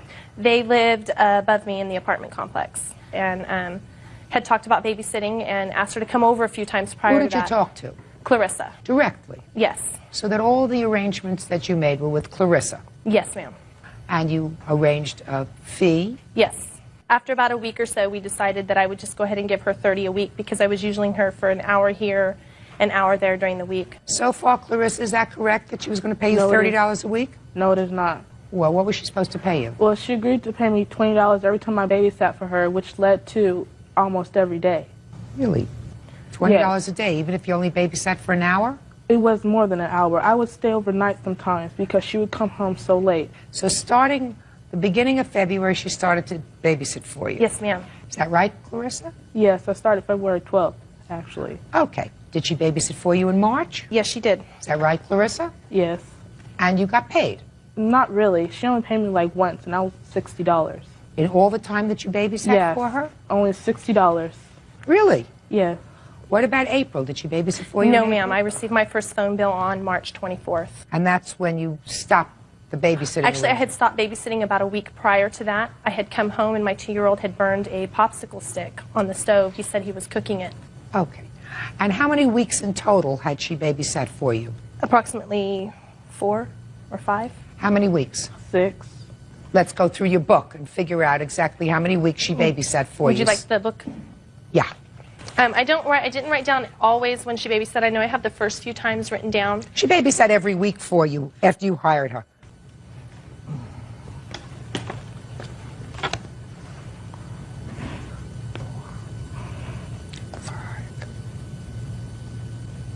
She babysat for you for 5 weeks. Now, according to you, you were supposed to pay her $30 a week. February 22nd was the first time I gave her $30. So I would imagine it would have been the first part of that week that we had made that agreement. Well, then it's 4 weeks. Okay, so 4 it's about a weeks week. times 30 is $120. Now, how much had you actually paid her? I've actually paid $140 because of the time prior to that. So according to your records, you're all paid up. Yes, ma'am. Okay. Now, tell me about the phone bill. Clarissa would use the phone when she babysat, and from the very beginning I told her I did not have a problem with her using the phone, not to make long-distance calls. I'm a single mother. I don't have means to pay for long distance. I don't use long distance myself. I received my first bill on March 24th, I believe it was, that I put on there, and the long distance charges for that month were $308.40. Who were you calling, Clarissa? It was an ex-boyfriend of mine at the time. Did you know that that was the wrong thing to do? When I first started babysitting for her, she told me that I had all privileges of the phone. She never told me not to make long-distance calls. Well, did you make those long-distance calls in your own house? Sometimes. What do you mean sometimes? Well, did you ever get a phone bill for $300 a month? No, ma'am. No, of course not. Don't fool around with me, Clarissa. Don't fool around with me. Okay, so that's $308. Was that the total phone bill? No, then I received one in mid-April for $31 in long distance, $87 in collect calls, and... Was the boyfriend making collect calls to you? No, he always called me direct. So nobody called you collect? No. Does this have the number of the... Yes, it does. Is it the same number that she No, called? ma'am, it's not. It's a Fresno number. And I asked Clarissa, have you been accepting collect calls from this number? And she says, no, I haven't. No, I haven't. And I have here $85 in collect calls. There's... Well, she says she doesn't know whose those are. But it really doesn't make any difference. They're not mine. Let's say they're Clarissa's. Why should her parents be responsible for that? Because she's a minor. No, you're responsible for it. And I'm going to tell you why you're responsible for it. Because you have a mechanism where you can put on your phone a block so that you can't make long-distance calls. I've never had a need for that. Of course I make long distance occasionally. Let me explain something to you. Your business arrangement was never with Clarissa's parents. Your business arrangement was with Clarissa. And if you want to ensure that things in your house are not abused, you have to take steps to do that. Her parents can't come into your house and do that. You have to do that. They are not responsible for the long-distance call made by their daughter in your house. You're responsible. You have to be prudent and vigilant, make sure that the phone isn't used, put the phone away, lock up the phone, disconnect the phone, do whatever you want to do with it.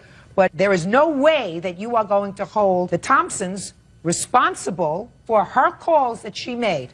I had not going to happen. the agreement with her mother at one time, though, Your Honor. I don't care whether you discussed an agreement with her mother or not. They're not responsible. You're responsible because they have no ability to see to it that in your house the phone isn't abused. They know how to do it in their house because her mother wouldn't tolerate it. Right? Right. Judge Judy continues in a moment. You think you're entitled to more money? Well, yeah. Really? How much do you think she owes you? Well, see... Give me an idea. I say about over $600. Really? Yes. Really? Real cases, real people. Judge Judy. Robbie Gibbs says former babysitter 16-year-old Clarissa Thompson ran up her phone bill with long-distance phone calls. Clarissa says Robbie still owes her money. Go ahead. Your Honor, he would call her directly when I was there. So? So I never had any clue that she was calling him or making Neither phone did her calls. mother. Neither did her mother. You want to take care of your phone? Lock it in your drawer. It's not a mother's fault. And you'll know better next time. You hire a babysitter, you take out the phone. Or you put a block on it. You say you can't make long-distance calls. That's it. It's not legally responsible. And I can't find that her parents are responsible because you have the responsibility of ensuring that when you hire a teenage babysitter and you know that they sit on the phone and they can sit on the phone for hours, you make sure that they can't get to your phone. All right. Now, you want to tell me why you think you're entitled to any money back from the money that you paid her for babysitting? Because she wasn't babysitting.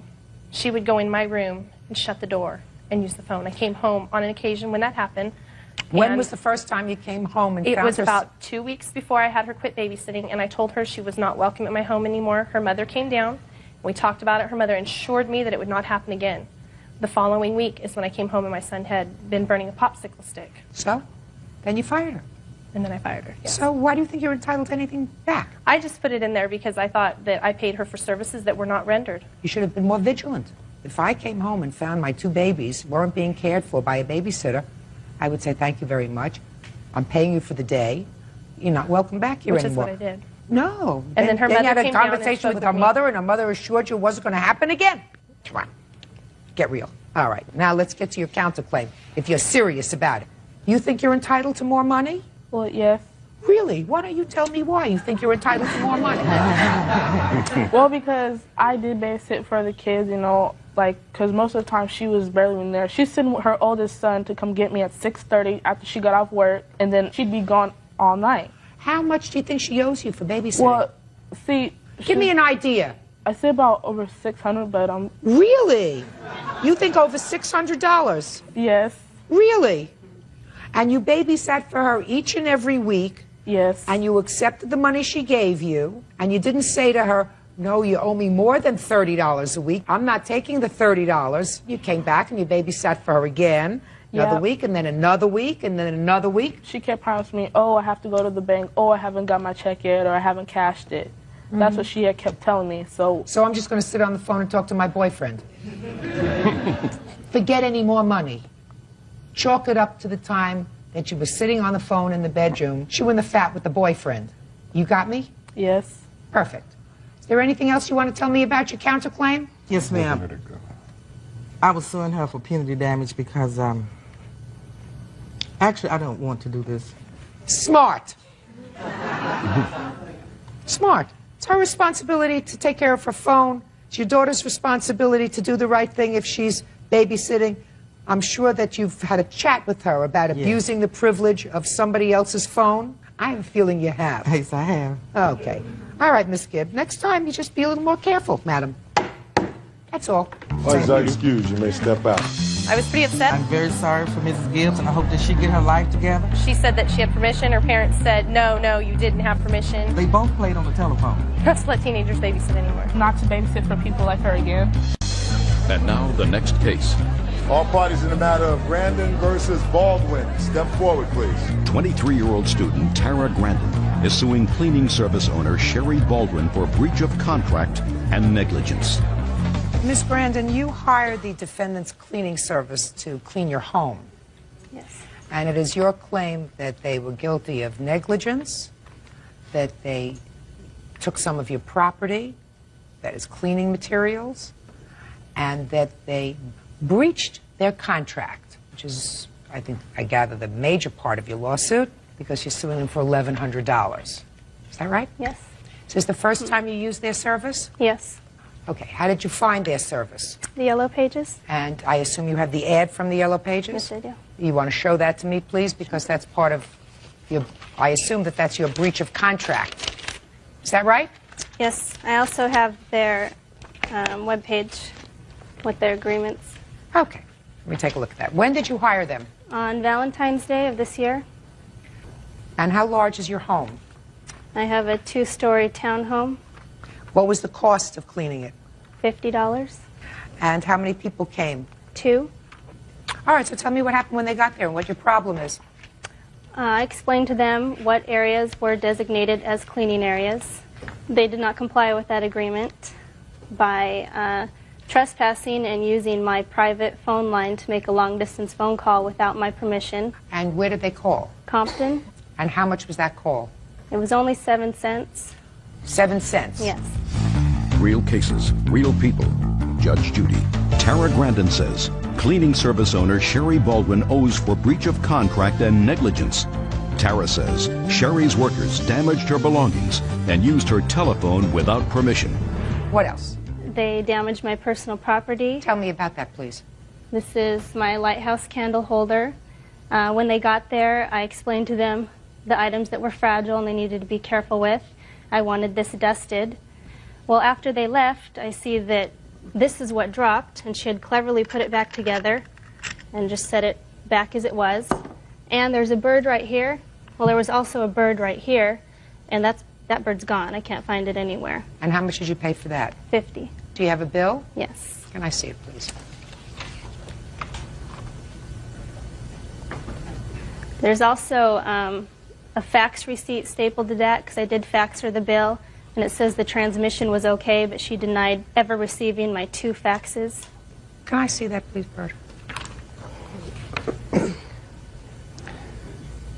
Thank you.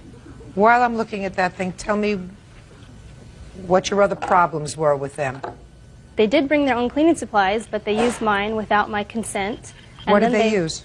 They used my bleach and they used my Tilex. So why are you suing them for $1,100? She never returned my phone calls. She denied my original refund, as all I asked for was $50 for the candle holder. I didn't ask her for the money back for the cleaning. She said she'd give it to me. It never came in the mail. I contacted her a month later. She would not return my phone calls. I called her 10 times. She tricked me. It was not good customer things to worry service. about?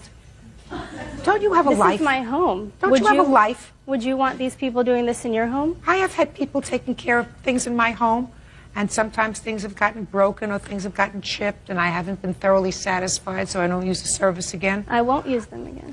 Fine. Your Honor, and I'm asking you if you have a life. I mean, your lawsuit is for $1,100. I just put this together with a little tiny spot of crazy glue. I cannot even see where this is damaged. We're not talking about a piece of vintage china. We're talking. Don't talk to me about principle, madam. I'm asking you if you have a life. A Yes, life. I do, and I don't want this to happen to anyone else. And she should have told me that she broke it. She didn't. So she didn't tell you she broke it. She was afraid to tell you. She was afraid to tell you she broke it. She did not break a piece of museum quality china. She broke a tchotchke that you got in the store someplace I didn't get for it in the $39.95. Listen to me, Bird. I'm asking you, and I want you to be honest with me, because you know my eyes are not so good.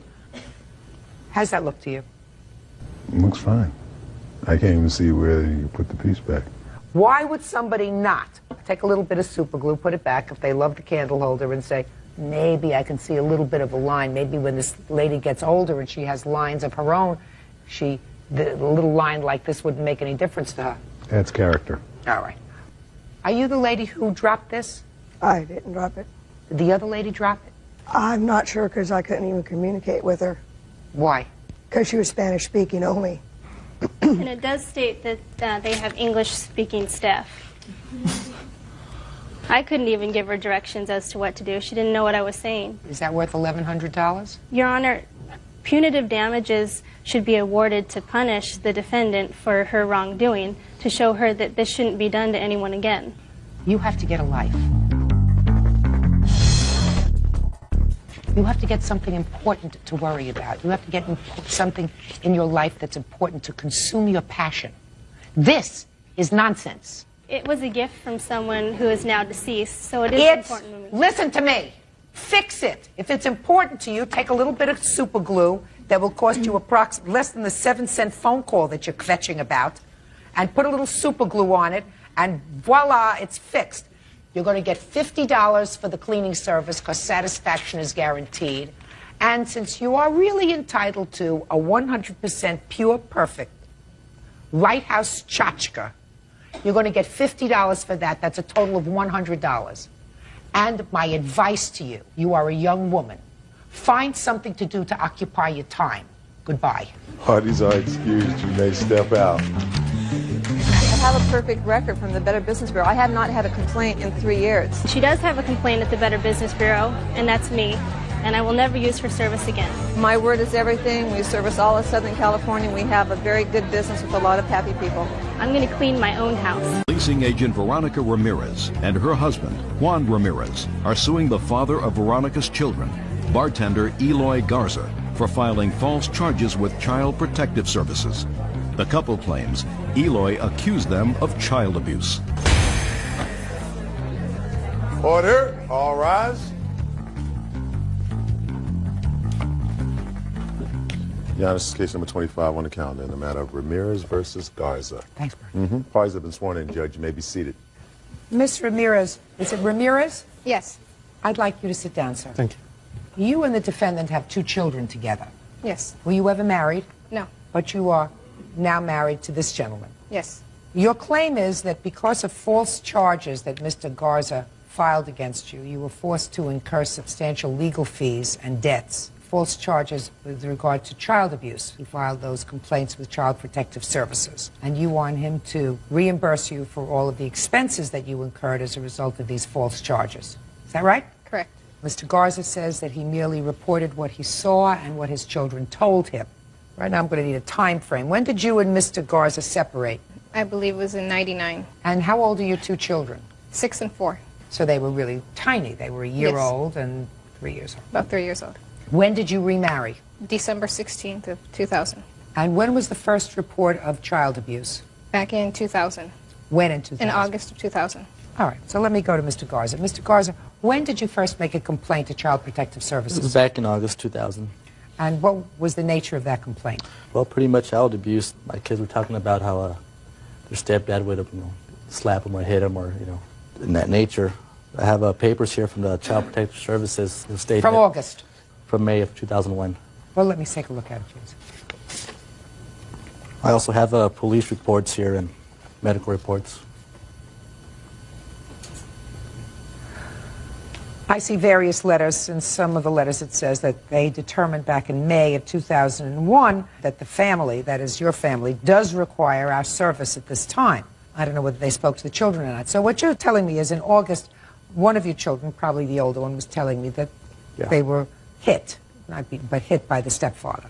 And you reported that. Yes. What was the next report? Well, after that, my youngest son, Isaiah, he came over and he went to the bathroom, and when he was urinating, he has a habit of he'll drop his pants down to his knees, and I noticed some bruises on his buttocks. And he had said that some ants had bit him. He was afraid to say it, so he had said that some ants had bit him. Finally, he came out and said that, that stepdad had, hit him with the black sandal, There was some bruises on there. And did you make a report at that time? Yes, I have a report. Medical reports from that, from the physician that saw him. Can I see the report, please? Yes.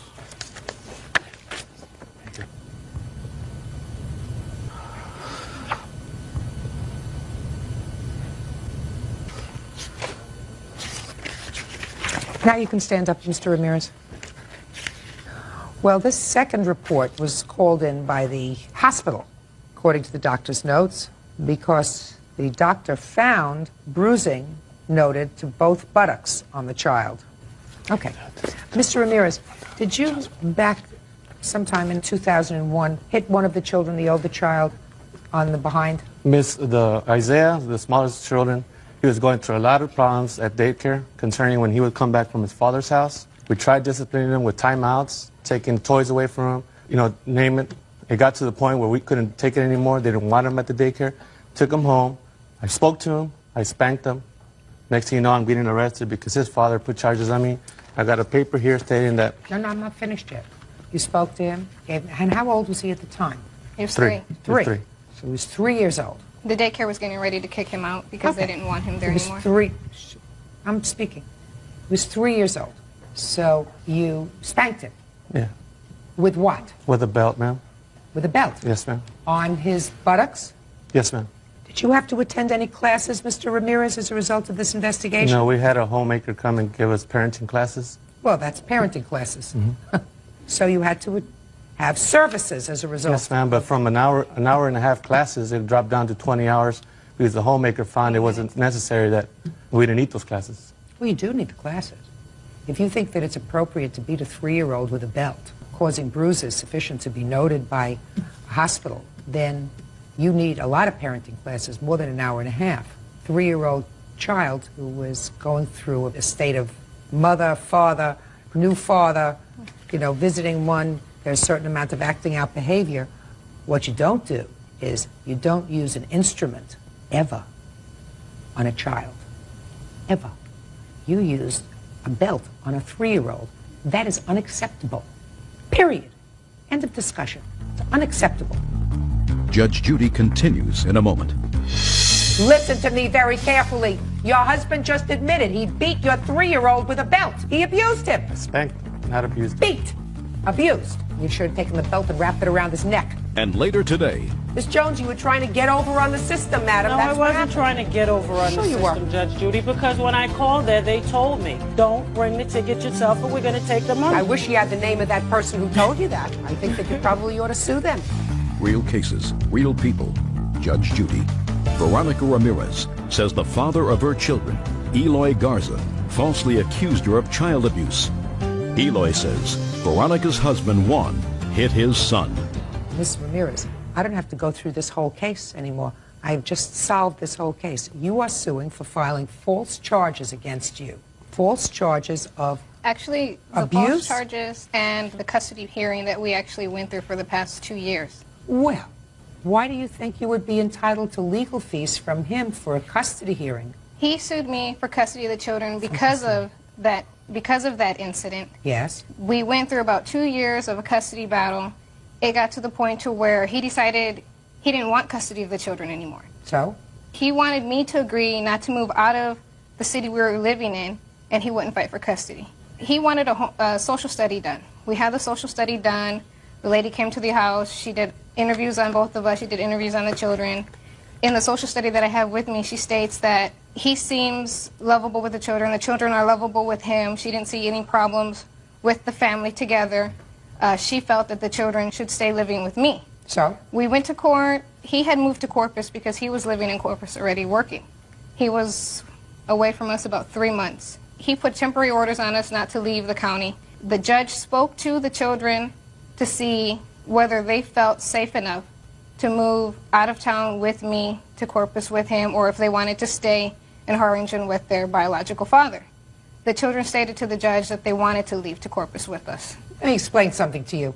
I don't know who this judge was who interviews a 4-year-old and a 6-year-old to make a determination as to where they want to live. I never did that with a 4-year-old. Where would you like to live? With your mommy or with your daddy? We also have him right here. He states that he has evidence that there was abuse. There was abuse. When? Period. There was abuse. I'm finding right here that there was abuse. And you have no case to sue him for filing false allegations of abuse. Your husband abused your 3-year-old. You should have taken the belt and wrapped it around his neck. That's what you should have done. And I don't know what other issues the defendant has with you. However, any father who would not at that point fight for custody would be neglectful. So he had an absolute obligation to file for custody of his 2 children. And then the thing dragged along for 2 years because this judge had to wait until the kids were 4 and 6 in order to interview them. No, it didn't drag on that long. It dragged on that long because he kept putting it off. Maybe. But I don't care what the social worker said. I want to tell you something. I don't care what the social worker said. It is irrelevant to me. The mother's husband beat the children, but the children seem happy and safe with the mother. Father never beat the children, so we think that the children should stay. We think the children should stay with the mother. I mean, I don't understand a report like that. In any event, I'm not having to decide that case now. All I have to decide is whether or not he should be responsible for the cost of all of your legal fees as a result of fighting both his custody case and the case that he filed and the orders that he requested preventing you from moving out of the jurisdiction, relocating. I also have a letter here from the police department where they took the children to the police department, and the police even put in here where they were trying to bribe the children to tell the police that they were being slapped. Listen to me very carefully. Your husband just admitted he beat your 3-year-old with a belt. What do I care about the police report? Your husband looked at me. I asked him a question. He answered my question. He beat your 3-year-old with a belt. He abused him. I spanked him, not abused him. Beat. Abused. 3-year-old, belt, abuse. That's it. Marks from a belt on a 3-year-old is abuse. That's not neglectful. That's not neglectful. Neglectful is if you don't give him a hot lunch. Neglectful is not when you beat a 3-year-old with an instrument.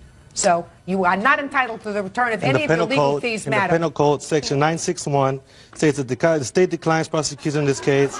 The defendant is allowed to use forceful to reasonably discipline a child under Section 9.61 of the Penal Code, and there is insufficient evidence to show any other intent by the defendant. That's I hope you feel better. If you appeared before me and you said to me, I lost my temper once and I hit him with a belt. Yes, ma'am, I did. Wait, that's not what you're saying. No, you asked me. No. I lost my temper once and I hit him with a belt, and it will never happen again because that's not me. I know that's not the way you're supposed to discipline children. But what you just read to me, sir, was an indication that you believe that this is an appropriate way of disciplining children. No, it's not, ma'am. It better not be. Judge Judy continues in a moment. And later today, Let me tell you something. You're not going to get the money from him. Why? He signed me a promissory note stating... I don't care if he signed you the Declaration of Independence. Courts do not help you when you try to scam the system. real cases, real people. Judge Judy, Veronica Ramirez, says the father of her children, Eloy Garza, falsely accused her of child abuse. Eloy says Veronica's husband, Juan, hit his son. Miss Ramirez, you have no case. The defendant did exactly what he should have done as a father by reporting what he saw. He did exactly what he should have done as a father by fighting for custody. He did exactly what he should have done by trying to prevent you from leaving the jurisdiction and relocating. And if he lost on all those counts, that's very unfortunate. But he had not only the right, but the obligation to do it. Your case is dismissed. That's all. Parties are excused. You may step out.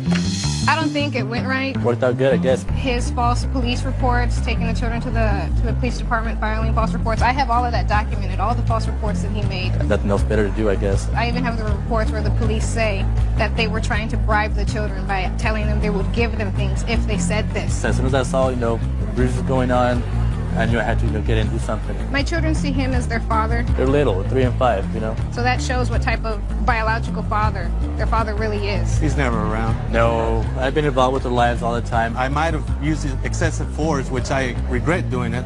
Let the real parents do the discipline, not the step parents. Be careful who you get involved with. Go back to my country club and need a po' boy sandwich. Carrie Cargill is suing Joseph Simonet for car damage after Joseph's 15-year-old son hit Carrie's vehicle. Court come to order. All rise. Have a seat, please. Hello, Judge. Good morning. Case 2138, Cargill versus Simonet. Thank you. You're welcome. Ms. Cargill, you and the defendant's son had an accident while you were driving your car, and Mr. Simonet's son was driving his electric scooter. It was like a skateboard, a one-wheel skateboard. Tell me your name. Jacob Simonet. Describe this vehicle that you were riding on. It's got 2 spaces for your feet. Has one on the back, one on the front. No, try to look at me. I'm trying to see you. Oh. Trying to There's one in the go back, like this. one in the front, and then there's a big wheel in the center. And you put your feet on either side, and then it balances, and you ride it kind of like a skateboard. Oh, I actually had a have feeling you picture might of need it. myself riding on one of those for about 30 seconds. Yeah. We bought it for one of my grandchildren years ago, but it's motorized. Yes. It has a motor. It's electric. And how fast does it go? Tops out at about 17 miles an hour. 17. Yes. That's pretty fast. Are you required to drive that on the street where pedestrians walk or where cars ride? On the sidewalk with the pedestrians. Sidewalk. Yes. Do you drive it on the sidewalk? Yes, I do. Do you ever drive it in the street? I do not. Now you're going to tell me what happened on the date of this incident, which was August 17th. This year, yes. Okay. Yes, I was going south after work, and I was going to crossing through the intersection. I had the green light. Is there a chart? Yes. Yes. I'd like to see it. Yeah, I was crossing the intersection. You're the blue car. I'm the blue car. And I had the green. It was going, and Jacob had cut through on the red into the green and slammed into the side of my car. He had cut through the intersection. So he was in the street where the cars travel? Yes. Not on the sidewalk? Right. He was not in the walkway. Okay. Jacob, I want you to walk up to that sign and show me where you were when you and the plaintiff collided. I was about right here. You were in a crosswalk? Yeah, I was in the crosswalk coming through and about Okay, right. is that what, Jacob, is that what the police report is going to indicate? That you were in the crosswalk? I don't know. Well, I assume that there is a police report. Is that correct? Police report's going to tell me where the debris was, I assume. The debris is either going to be in a crosswalk or it's going to be in the street. Where do you think it's going to be? Some of it was in the street. Show me the street that you're talking about. About like right No, here. put your finger on it. Don't go around where it's... About right here. Right there. That would be in the middle, right? Mm-hmm. That would be in the middle of the street where the cars travel, not in the crosswalk. Yeah. Yes. It's easy. Sure. How old is he? 15. 15. I've had a whole bunch of those who are 15. You know when they're telling a fib? How? When their mouths are moving. He's a pretty good kid. All of my kids are pretty good kids. But you can always Figure tell. it out, huh? Yeah, you can usually tell. Is this your first only? Both, first and only. First and only. Oh, well, she probably had some experience with that anyway. A little bit. A little bit. Okay, and this happened at what time during the day? I believe it was about 4, a little after 4:30. So it was light out. Yes. You collided with her car on the driver's side. Yes, Your Honor. Okay, on the door of the driver's side. The fender. Fender. Yes. Side fender? Yes, side fender. Okay. Not the front of the car. The front fender of the car. Front fender of the car on the side. I'm talking about it was the side or the front? The side. Side. So you collided with her. Yes. Because cars don't move sideways. Yes. He could have been quite seriously injured. Yes, he could. He hit the side of the car and he flew up onto the hood and then kind of rolled across the hood, hit my windshield, and then fell onto the ground. And when I stopped, he jumped up, appeared at my window, and apologized, and then asked me if I was okay. What did he say? Just said he was sorry. And then he asked me if I was okay. And then I asked him if he was okay. And then he asked me if I was okay. And it went back. So far, is that right? Bit. Yes. Okay. And which I was very impressed by, that he was more worried about me than anything else. I moved my car out of the road, onto the side of the road. There was an EMT that was across the street from us, and he came over and assessed him if there was any more damage. He got some road rash and things like that, but he was not seriously hurt, at least that we noticed at the time. Do you have the police report? I do. I'd like to see it, please, Kevin. Thank you. You're welcome. One witness said that he was right next to you and that you went past him and that the light was red. His light was red, which is why he was stopped. That's what I'm reading. He did say that his light was red when the kid initially passed in front of him. Did you get a copy of this police report? I've seen it, yes. Explain to me, would you put on this again and leave that one on because that's the version that I believe. Would you walk over there and explain to me what cut the corner was, what you were doing? It talks about cutting the corners. So I want you to understand, I believe that, based upon what I'm reading here, I believe that. Mm-hmm. So now I want you to show me how you cut the corner. So I was coming to this one, and I went through, and instead of going here and just going through the sidewalk, I just went like around here and through this crosswalk. What's cut the corner? Cut the corner here, right there. You mean just that little space is what you're talking about? You cut the corner? Yeah, I went from about... I want you to understand, I believe that you were in the street. I believe you were in the street, not in a crosswalk. So let's run through that again. Would you please show me what cut the corner was? Went through here, and I came here, and I cut here. So right there, I cut the corner. He is a nice boy, Mr. Simonet. Thank you. You know what my father told me when he gave me my first car? I think I was 17. It was like a tank. He said, because if you get in an accident, I want you to be surrounded by 4,000 pounds of steel. And later today, Your claim is that you won a whole bunch of money in some gambling thing. I just want you to tell me how much you won. Before taxes or after? Both.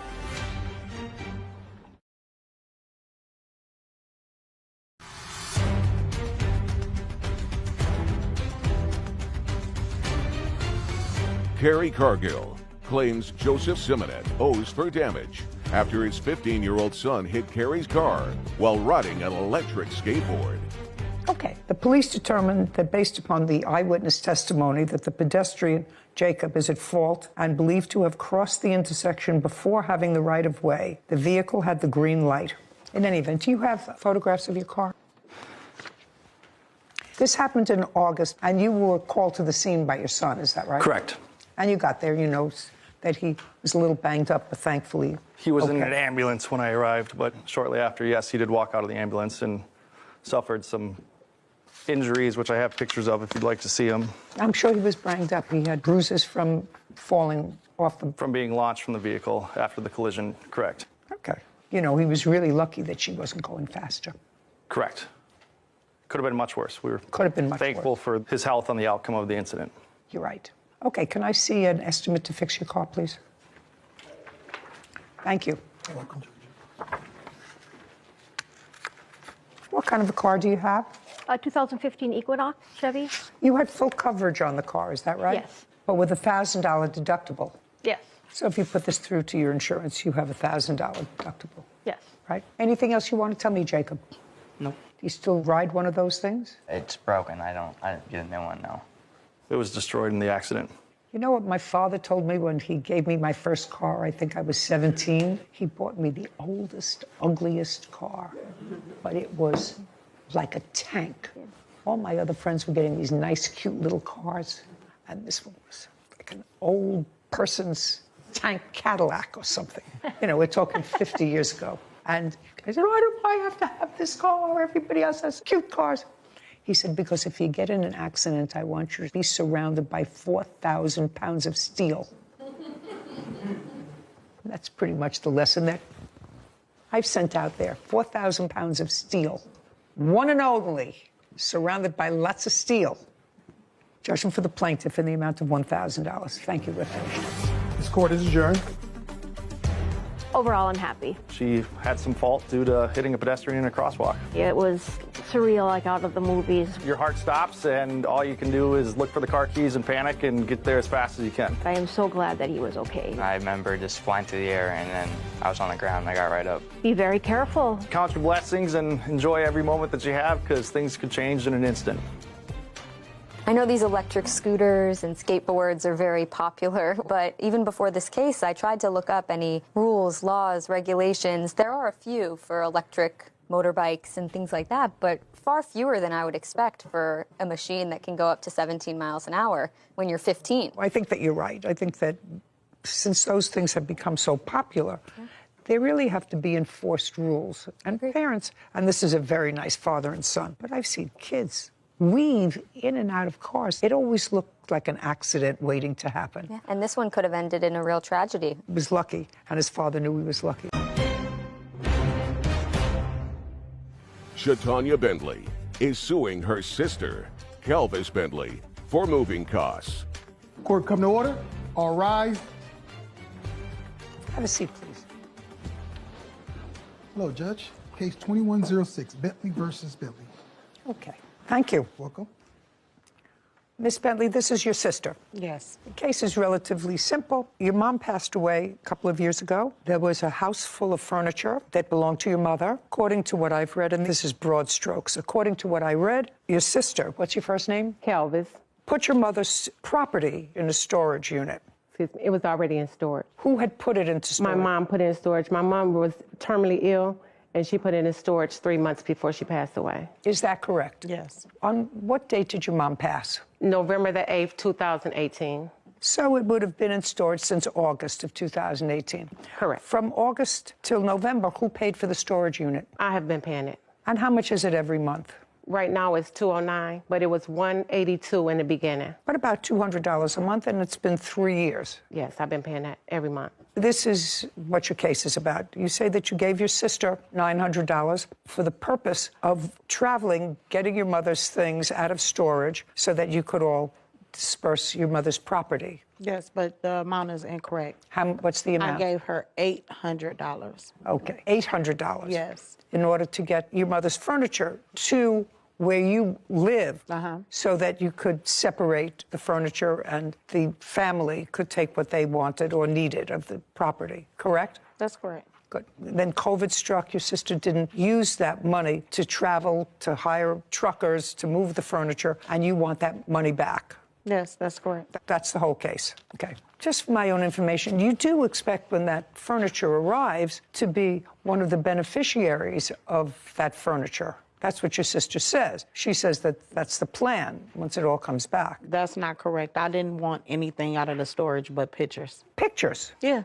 Well, pictures of things. Yes, that's it. Pictures of what? There's a picture of me and my mother. That's all I wanted. Did you tell that to your sister? Yes, I did. Did she? No. How many sisters are there? It's only 2 of us now. It was 4, 2 deceased. Did your mother have any other property? My mother has a whole 2-bedroom home in the storage. She has furniture, everything. Other than furniture? No. Clothes, pictures, yes, things like that, yes.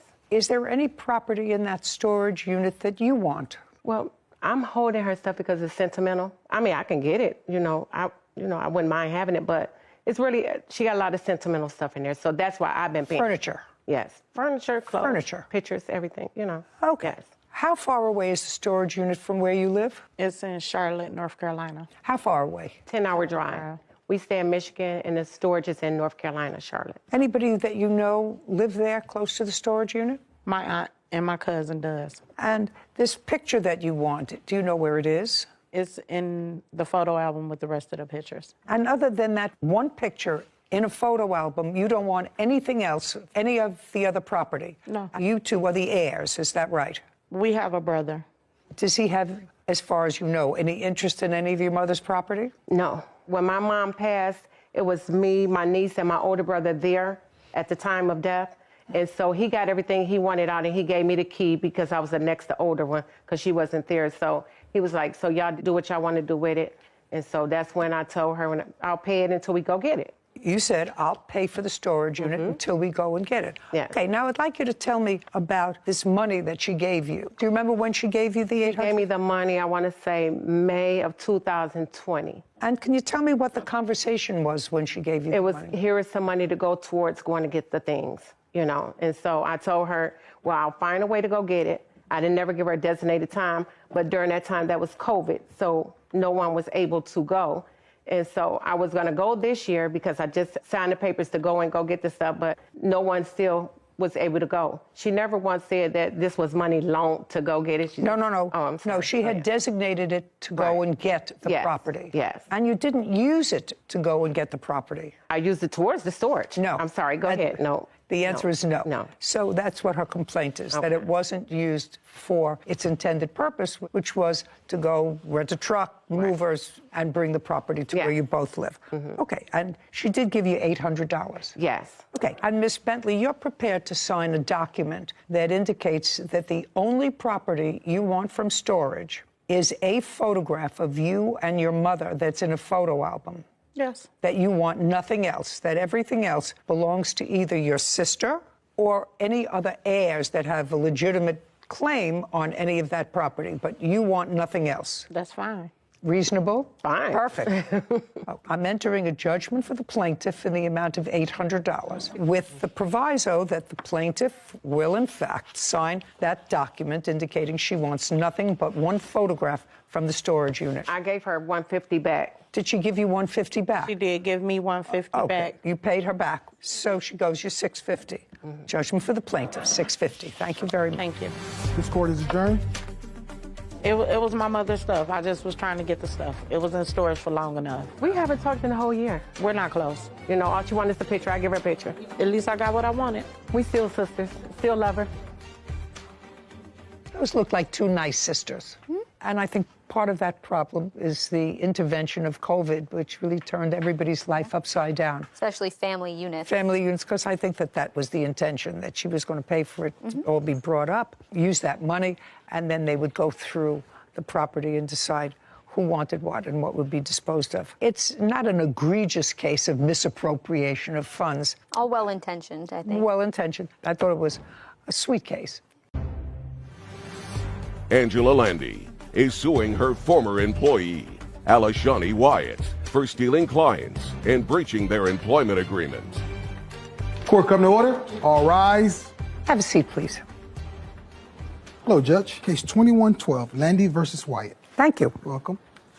Miss Wyatt, when did you become an esthetician? I was licensed as an esthetician in March of 2021. Okay. Miss Landy, this is what your case is about. You hired Miss Wyatt for your business. You have a spa business? Is that what it is? Your Honor.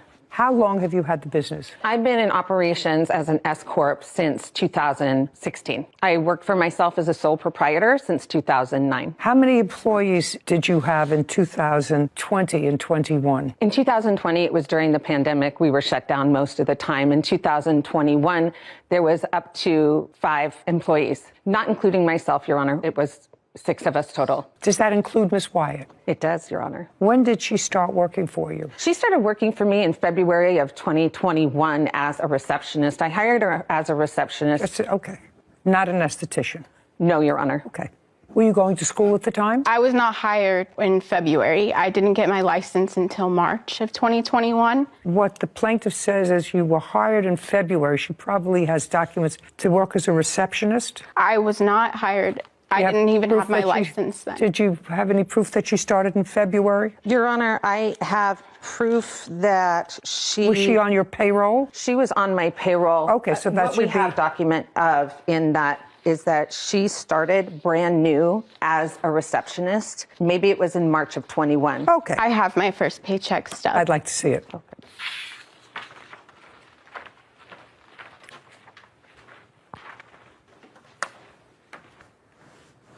This is a pay stub from April. Yes. Oh, okay. Okay. This is your claim. Your claim is that when Miss Wyatt came to work for you, subsequently as an esthetician, which she was, because she counted her among your 6 employees in 2021, that she had signed a contract which provided for certain restrictions should she leave. You don't have that contract. I cannot find it. It was supposed to be. You don't have that contract. Nope. Miss Wyatt, when you went to work for the plaintiff, do you recall signing a document? I do recall signing documents stating like what my job title was and like the documents that would go towards what we went over and things like that for training purposes. Okay. Your Honor, I have non-solicitation, non-disclosure agreement documents of employees. There's 4. Okay. Is this an employee of yours? No, it is not, Your Honor. Ever? Was ever? Never been an employee. Were either one of those 2 people employees, former employees? Tabitha Brown was. Was this a former employee of yours? Tabitha Brown was a former employee. At approximately the same time? She was an employee of mine for 5 years up until April 17th, Your Honor. Did she voluntarily leave or did you? She voluntarily left. Okay. Did she voluntarily leave to go to work with the defendant? I did not know that until the day defendant left. But ultimately you determined that she did? Sure did. Okay. She was with you for 5 years? Sure. Yes. I assume that if you have a business and you don't have this contract, which you allege if you could produce, had a specific non-compete clause in it, but you don't have it. She remembers signing something, but she doesn't remember exactly what it was. Can you stand up? Tell me your name. Tabitha Brown. Miss Brown, did you sign a contract when you went to work for the plaintiff? Yes, I didn't remember that I did. You did? Yes. But you did? Yes. Okay. Do you have a copy of her? I sure do. And just a second. Okay. Do you have a copy of it? I don't. No. But you have a copy of what she signed? Yes. I'd like to see it. Your Honor. No. Just let me see the copy. I'm trying to reconstruct something just to get some general parameters of this case.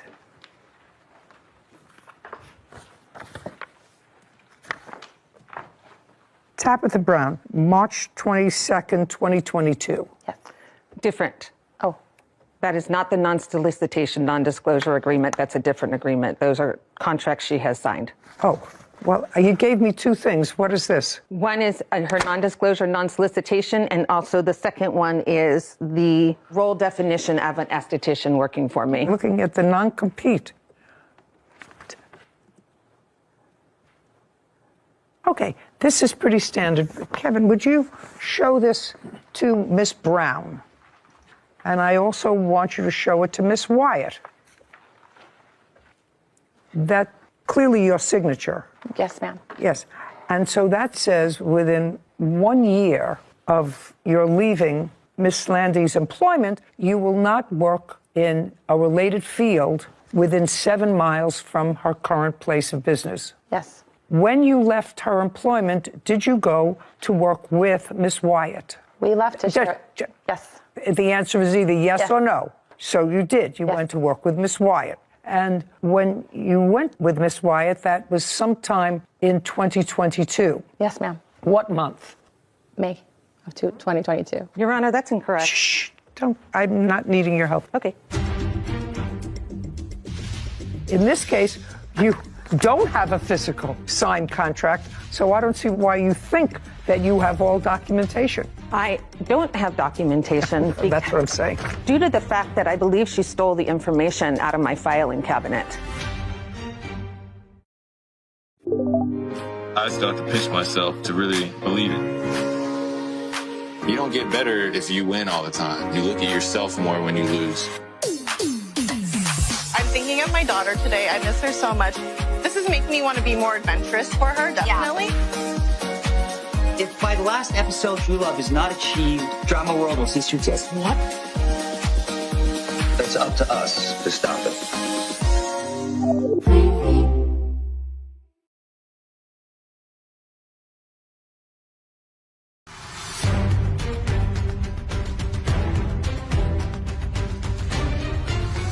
Angela Landy claims her former employee, Alishani Wyatt, stole clients and breached their employment agreement. Now, does Miss Wyatt have a location, a shop, a store, a place of business, or does she operate out of her residence? We share a space. You share a space where? At a salon studios in Valencia. Have you calculated the distance between that space and Miss Landy's office? I have, ma'am. And how far is it? 3.4 miles. Well, you're not allowed to do that, pursuant to the terms of your agreement. Correct. I don't have a copy of that agreement, ma'am. Well, I have it now, but at the time I didn't. It's from 5 years ago, and I never received a copy of that. So it was. I don't know whether you received a copy of it or not. It's your signature, and it's pretty standard fare. Mm-hmm. It's not that it's not standard fare. So, Miss White, what I have to do is sort of put together whether or not I believe that you, in fact, had the same document that you signed. Correct. And I believe that you did. Okay. Right, the fact, she says that you probably took it when you left. I can't describe that conduct to her, but this is pretty standard fare, that within 1 year it's not too onerous, it's not within a 50-mile radius, it's a 7-mile radius. 3.5 miles are certainly well within that. You could have found some place that was 8 miles away, and then we wouldn't be in this difficulty, but you didn't.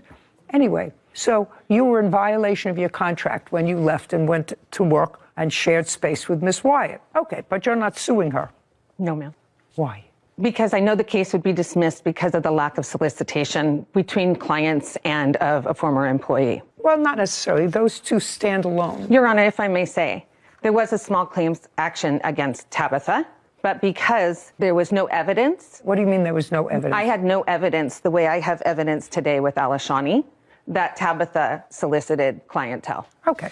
Now you can sit down. Thank you. So that small claims case was dismissed? Yeah, I have nothing there, which I learned. I have nothing to stand on what I have to stand on today. Well, what you had to stand on, Miss Landy, which I don't understand, you had a non-compete agreement with her. She's in violation of that agreement. That's all you need. And she violated this agreement. She went to work within 7 miles of your place of business.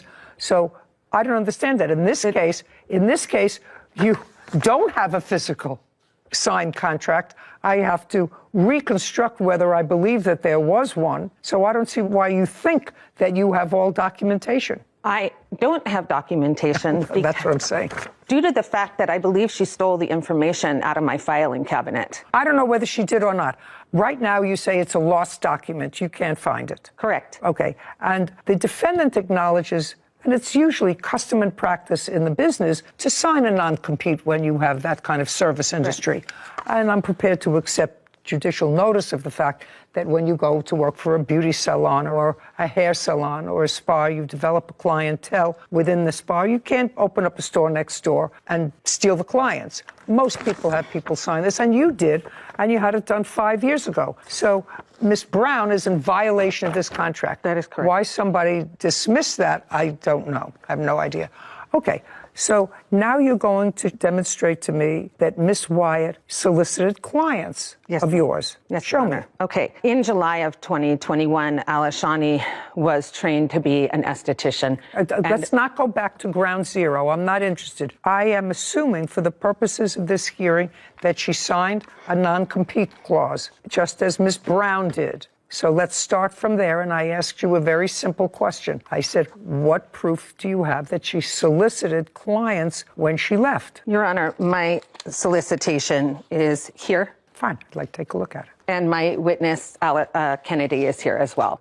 Well, let's go to Miss Kennedy. Was Miss Kennedy a client of yours? Yes, Your Honor. Would you stand up, please? Your first name? Kennedy. Kennedy. Last name? Johnson. Ms. Johnson, how long had you been a client of Miss Landy's spa? I want to say about 2019, Your Honor. I was there before the pandemic and was there for a while before it shut down due to COVID. Were you there after it reopened? Yes. After COVID. What kind of work do you have done there? I get sugared, which is using sugar, lemon, and I believe it's honey, and water, and you mix it together and it takes hair off of you. And who did that for you? I went through many of the clientele and the employees at Angela's shop at the time. So there were several people that, Lishane was one of them, as well as Tabitha. How many times did the defendant do the waxing? Sugaring. I want to say at least 5 times. Do you recall when she left Miss Landry's? I do not remember the date. However, I do remember getting a call from her company. I got a call saying... From Miss Landry's company? Yes. Yes. Your Honor, it's Landy. Landy. Yes, from Miss Landy's company. They had called me on my cell phone and told me that she was no longer there. And they had told me she was no longer there. You can't tell me what somebody from her shop told you. That's hearsay. I want to know about the solicitation. If there was. Yes. So one point while the defendant was there. Sorry. Do you understand? Yes. While the defendant was there, I had gotten sugared on my face. It was a small patch test, excuse me. And after she had texted me, gave me her personal number, and told me if I had any reaction to text her and let her know. After I texted her, I had... And this was while she was working for the plaintiff? Yes, that is correct. Go ahead. And as a while, I started having a small reaction, and I had texted her and sent her a picture of my face and told her that I was starting to have a small reaction. I did not receive anything back for a little bit, and then I want to say around April, late March. Well, when did you text her? This text for the face patch was earlier, I want to say early March, maybe February. Do you have the text? I believe she gave it to you. The third one, Your Honor.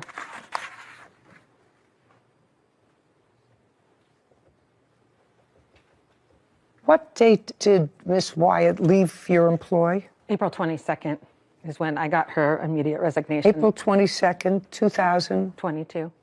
And is this what you're referring to? Hey, Kennedy, I forgot to tell you, if you wanted to book with me again, I could put you in my books. I'll be in Valencia. That's correct. And is Valencia where your shop is? 3.2 miles away, Your Honor. No.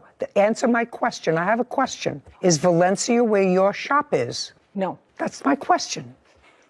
Why don't you just answer my question? Okay.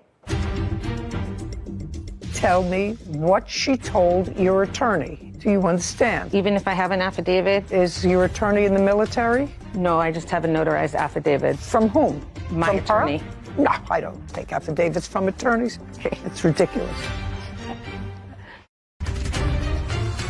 Business owner Angela Landy has accused her former employee, Alashani Wyatt, of taking her clients and breaking their agreement. So Valencia is not where your shop is. Valencia is where your place of business is. Yes, Your Honor. Okay.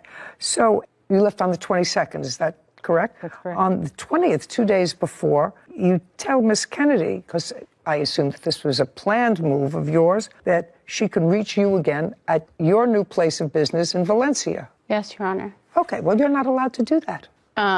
During the services, it's a very intimate service, so you start to gain a relationship with these clients. And through that time, I felt like I had gained a relationship. It wasn't just a client with Kennedy. So You met her Yes. through the plaintiff. Yes, Your Honor. You started to work on her through the plaintiff. Yes, Your Honor. She had other people work on her other than you. Yes. She may have liked you better than the other people. That doesn't diminish the fact that you knew that you weren't supposed to solicit clients. You knew that. I believe that you knew that. Yes. Because that's standard fare. So your excuse is you thought you developed a personal relationship with her. Correct, Your Honor. How many other people did you develop a personal relationship with? Majority of the clients that I had who were returning clients of mine, I felt like I had built personal relationships with. If you're potchking around with somebody's face or scrubbing their body or giving them a scrub to get hair off on every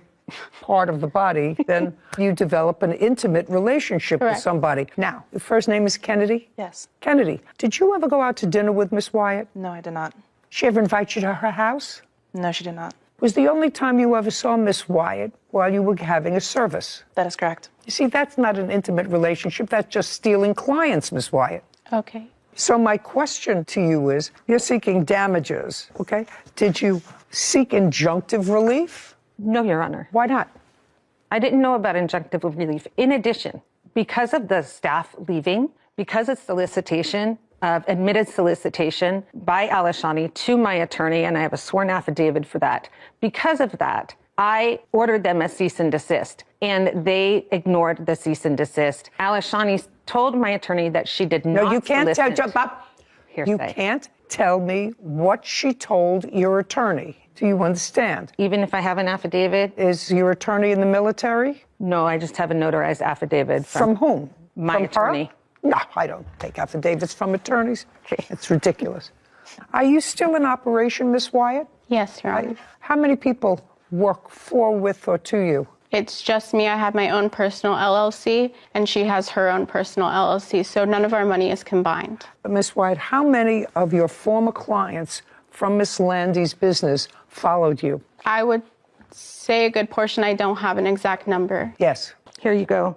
Now, just tell me. I would say at least... No. No, I'm sorry. I don't want you to say I would say at least. I assume you have names, people. I have names and people. Here. How many of your clients went to Miss Wyatt? 20. Not was solicited. Follow me very carefully. Not solicited by her, but actually left your business to go with her. Actually left my business to go with her. 20. Yes, Your Honor. I'd like to see. Does that sound right, Miss Wyatt? Yes, Your Honor. Then I don't have to see. She says that that's about right. Your Honor, I would also like to add that after I left, she did send out a mass text allowing all of the clients who had ever seen me to be aware that I was no longer there. So that also allowed more clients to reach out to me in different aspects. No, my dear, you made the mistake. Okay. You made the mistake by opening up an office within a 7-mile radius, which you can't do. Okay. You solicited her clients. I thought maybe just 1 or 2, but 20, that's a lot of clients. 20 recurring clients is a lot of clients. Miss Landy's request in her small claims case is the maximum of the jurisdiction, which is $10,000. And I think that she deserves every penny of that. Okay. Because what you did was wrong and a breach of your contract with her. Judgment for the plaintiff in the amount of $10,000. Thank you, Your Honor. This court is adjourned. And I have to tell you something. That's ongoing. Okay. Just so that you're aware. I felt like the work environment was very unstable. I have so many people to testify, including employees, that it's not a hostile work environment. And I was constantly anxious there. I was doing so much to improve the quality of the business by changing policies and procedures. I had to do what was best for me and my family. I'm a single mom, so hiring a business coach, working with an HR team. Let the better business win, I guess. The better business has won. was a little bit confused. Maybe you can shed some light on it for me. Why the plaintiff wouldn't sue for injunctive relief, because injunctive relief is suing not so much for damages, but to get someone to stop doing something. So in this case, it seemed to me that the proper ask, per se, would be injunctive relief to stop the defendant from operating her business in violation of her contract. But she didn't do that. She sued for damages instead. And I just think that this same problem could keep happening, that I think it's a good lesson for people to educate themselves or hire a lawyer to find the proper relief. Because what's to say that this is going to stop today? I'm sure she'll keep seeing the 20 clients. Well, she's going to keep seeing the 20 clients. This judgment today was more compensatory than punitive, because if she had taken one client with her, well, she's in violation of the contract, and some token violation would have been appropriate. But she took 20 clients with her. I got the feeling from you that you weren't exactly in line with the $10,000 number until you heard Until about I heard 20 the 20. clients. I mean, that's really whole business, some really. sort of chutzpah to knowing, and I believe she absolutely knew, she was a smart cookie, knowing that you had a non-compete, because her friend, who she also took with her, had the same documents signed in 2017. So, and she's clearly a businesswoman, so that would be a consistent practice of hers. I don't know who took the contract out of the file cabinet. It's for another day. I reconstructed it. I actually don't know why she wouldn't sue for injunctive relief as well as punitive damages. It would have been an option for her. Yeah.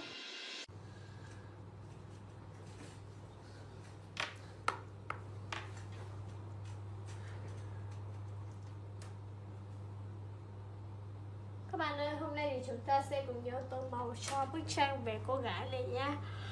Trước tiên thì mình sẽ tô màu cho chiếc thắt lưng.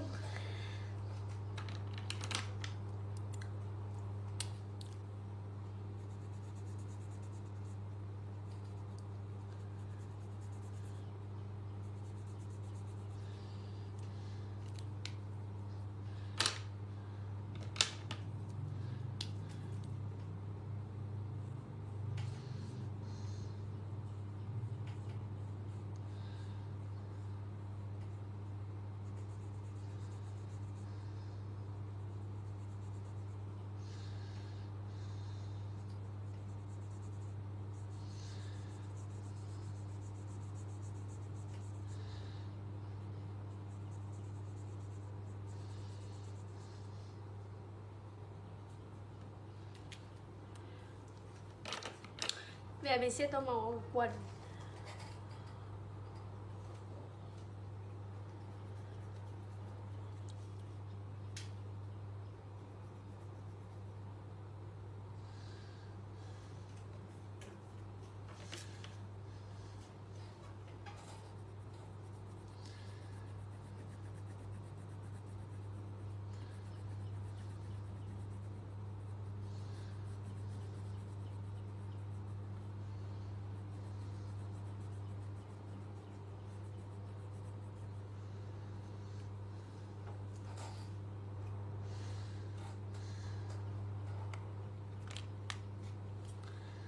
Chiếc áo thì mình sẽ tô màu hồng nha.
Ngày tóc thì mình sẽ tông màu vàng nha.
Mình đã tô màu xong cho bức tranh vào ngày hôm nay rồi.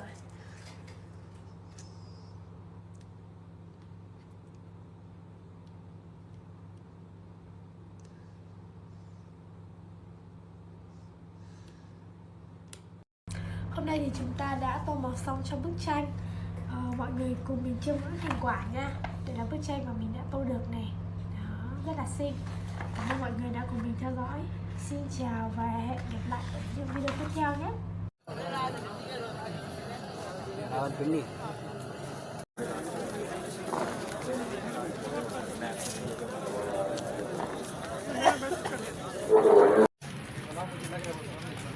क्या कर रहे हैं? इतने मजे की नहीं है। अल्लाह ने बेटे को मूसा अलैहिस्सलाम हमारे हुक्म पर लिखे। अल्लाह के अमर पर कदम उठाना यही बुनियाद।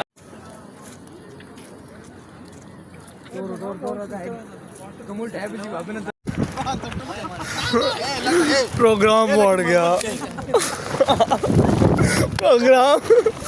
प्रोग्राम बढ़ गया, ये देख सकते हैं।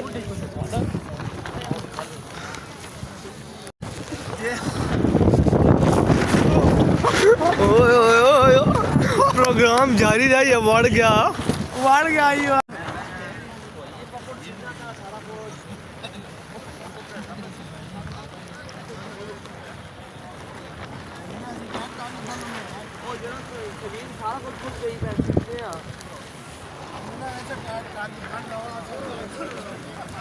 मनला भाई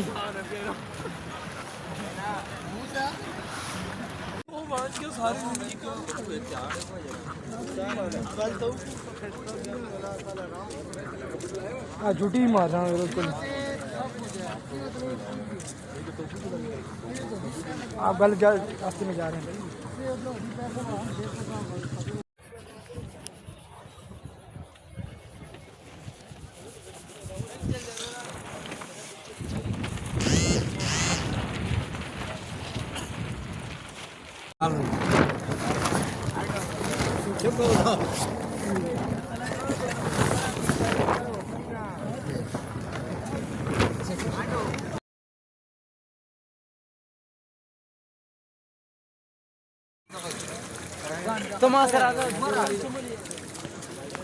बैग कितों सी है? बैग अलग है, सही स्ट्रॉन्ग नहीं। तो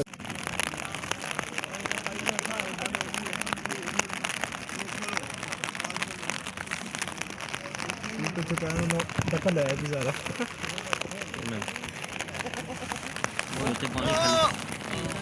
हाँ पता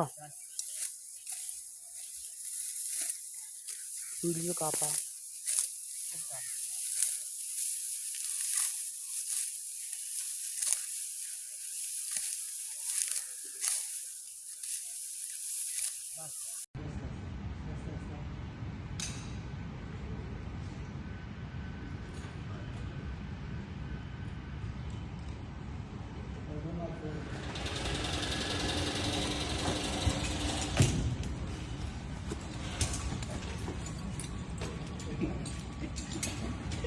ਪਾਣੀ ਕੱਢ ਕਰੋ ਪਾਣੀ ਮਿਲ ਕੇ ਨਾ ਠੀਕ ਹੈ ਵਾ ਜਣਿਓ ਤੁਸੀਂ 10 ਰੁਪਏ ਕਾਉ ਦੇ ਕਰੋ ਨਾ ਓ ਯਾਰ ਅੱਬਾ ਆਈ ਤਾਂ ਮੁੰਡਾ ਸਰ ਮੈਂ ਕੱਢ ਛੱਡੇ ਅੱਜ ਕਮੈਂ ਕੱਢਣ ਬਾਬਾ ਸਾਫੀਓ ਅੱਲਾ ਜੀ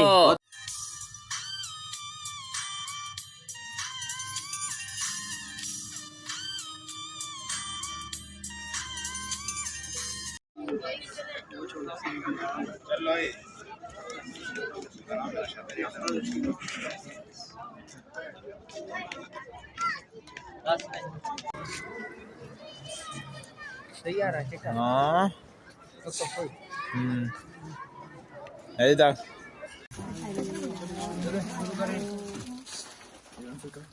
الله الله الله الله الله الله الله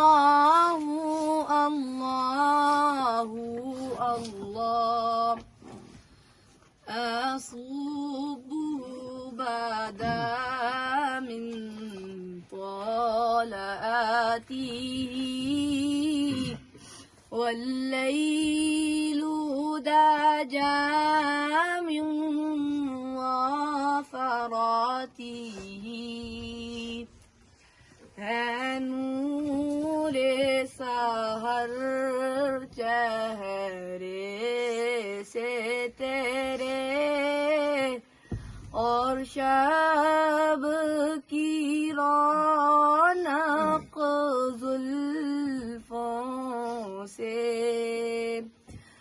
अल्लाह अल्लाह अल्लाह अल्लाह अल्लाह अल्लाह अल्लाह अल्लाह बस सवाल करें मामून से أعوذ بالله من الشيطان الرجيم بسم الله الرحمن الرحيم يا أيها الذين آمنوا استعينوا بالصبر والصلاة إن الله مع الصابرين ولا تقولوا لمن يقتل في سبيل الله أموات بل أحياء ولكن لا تشعرون ولنبلونكم بشيء من الخوف والجوع ونقص من الأموال والأنفس والثمرات وبشر الصابرين صدق الله العظيم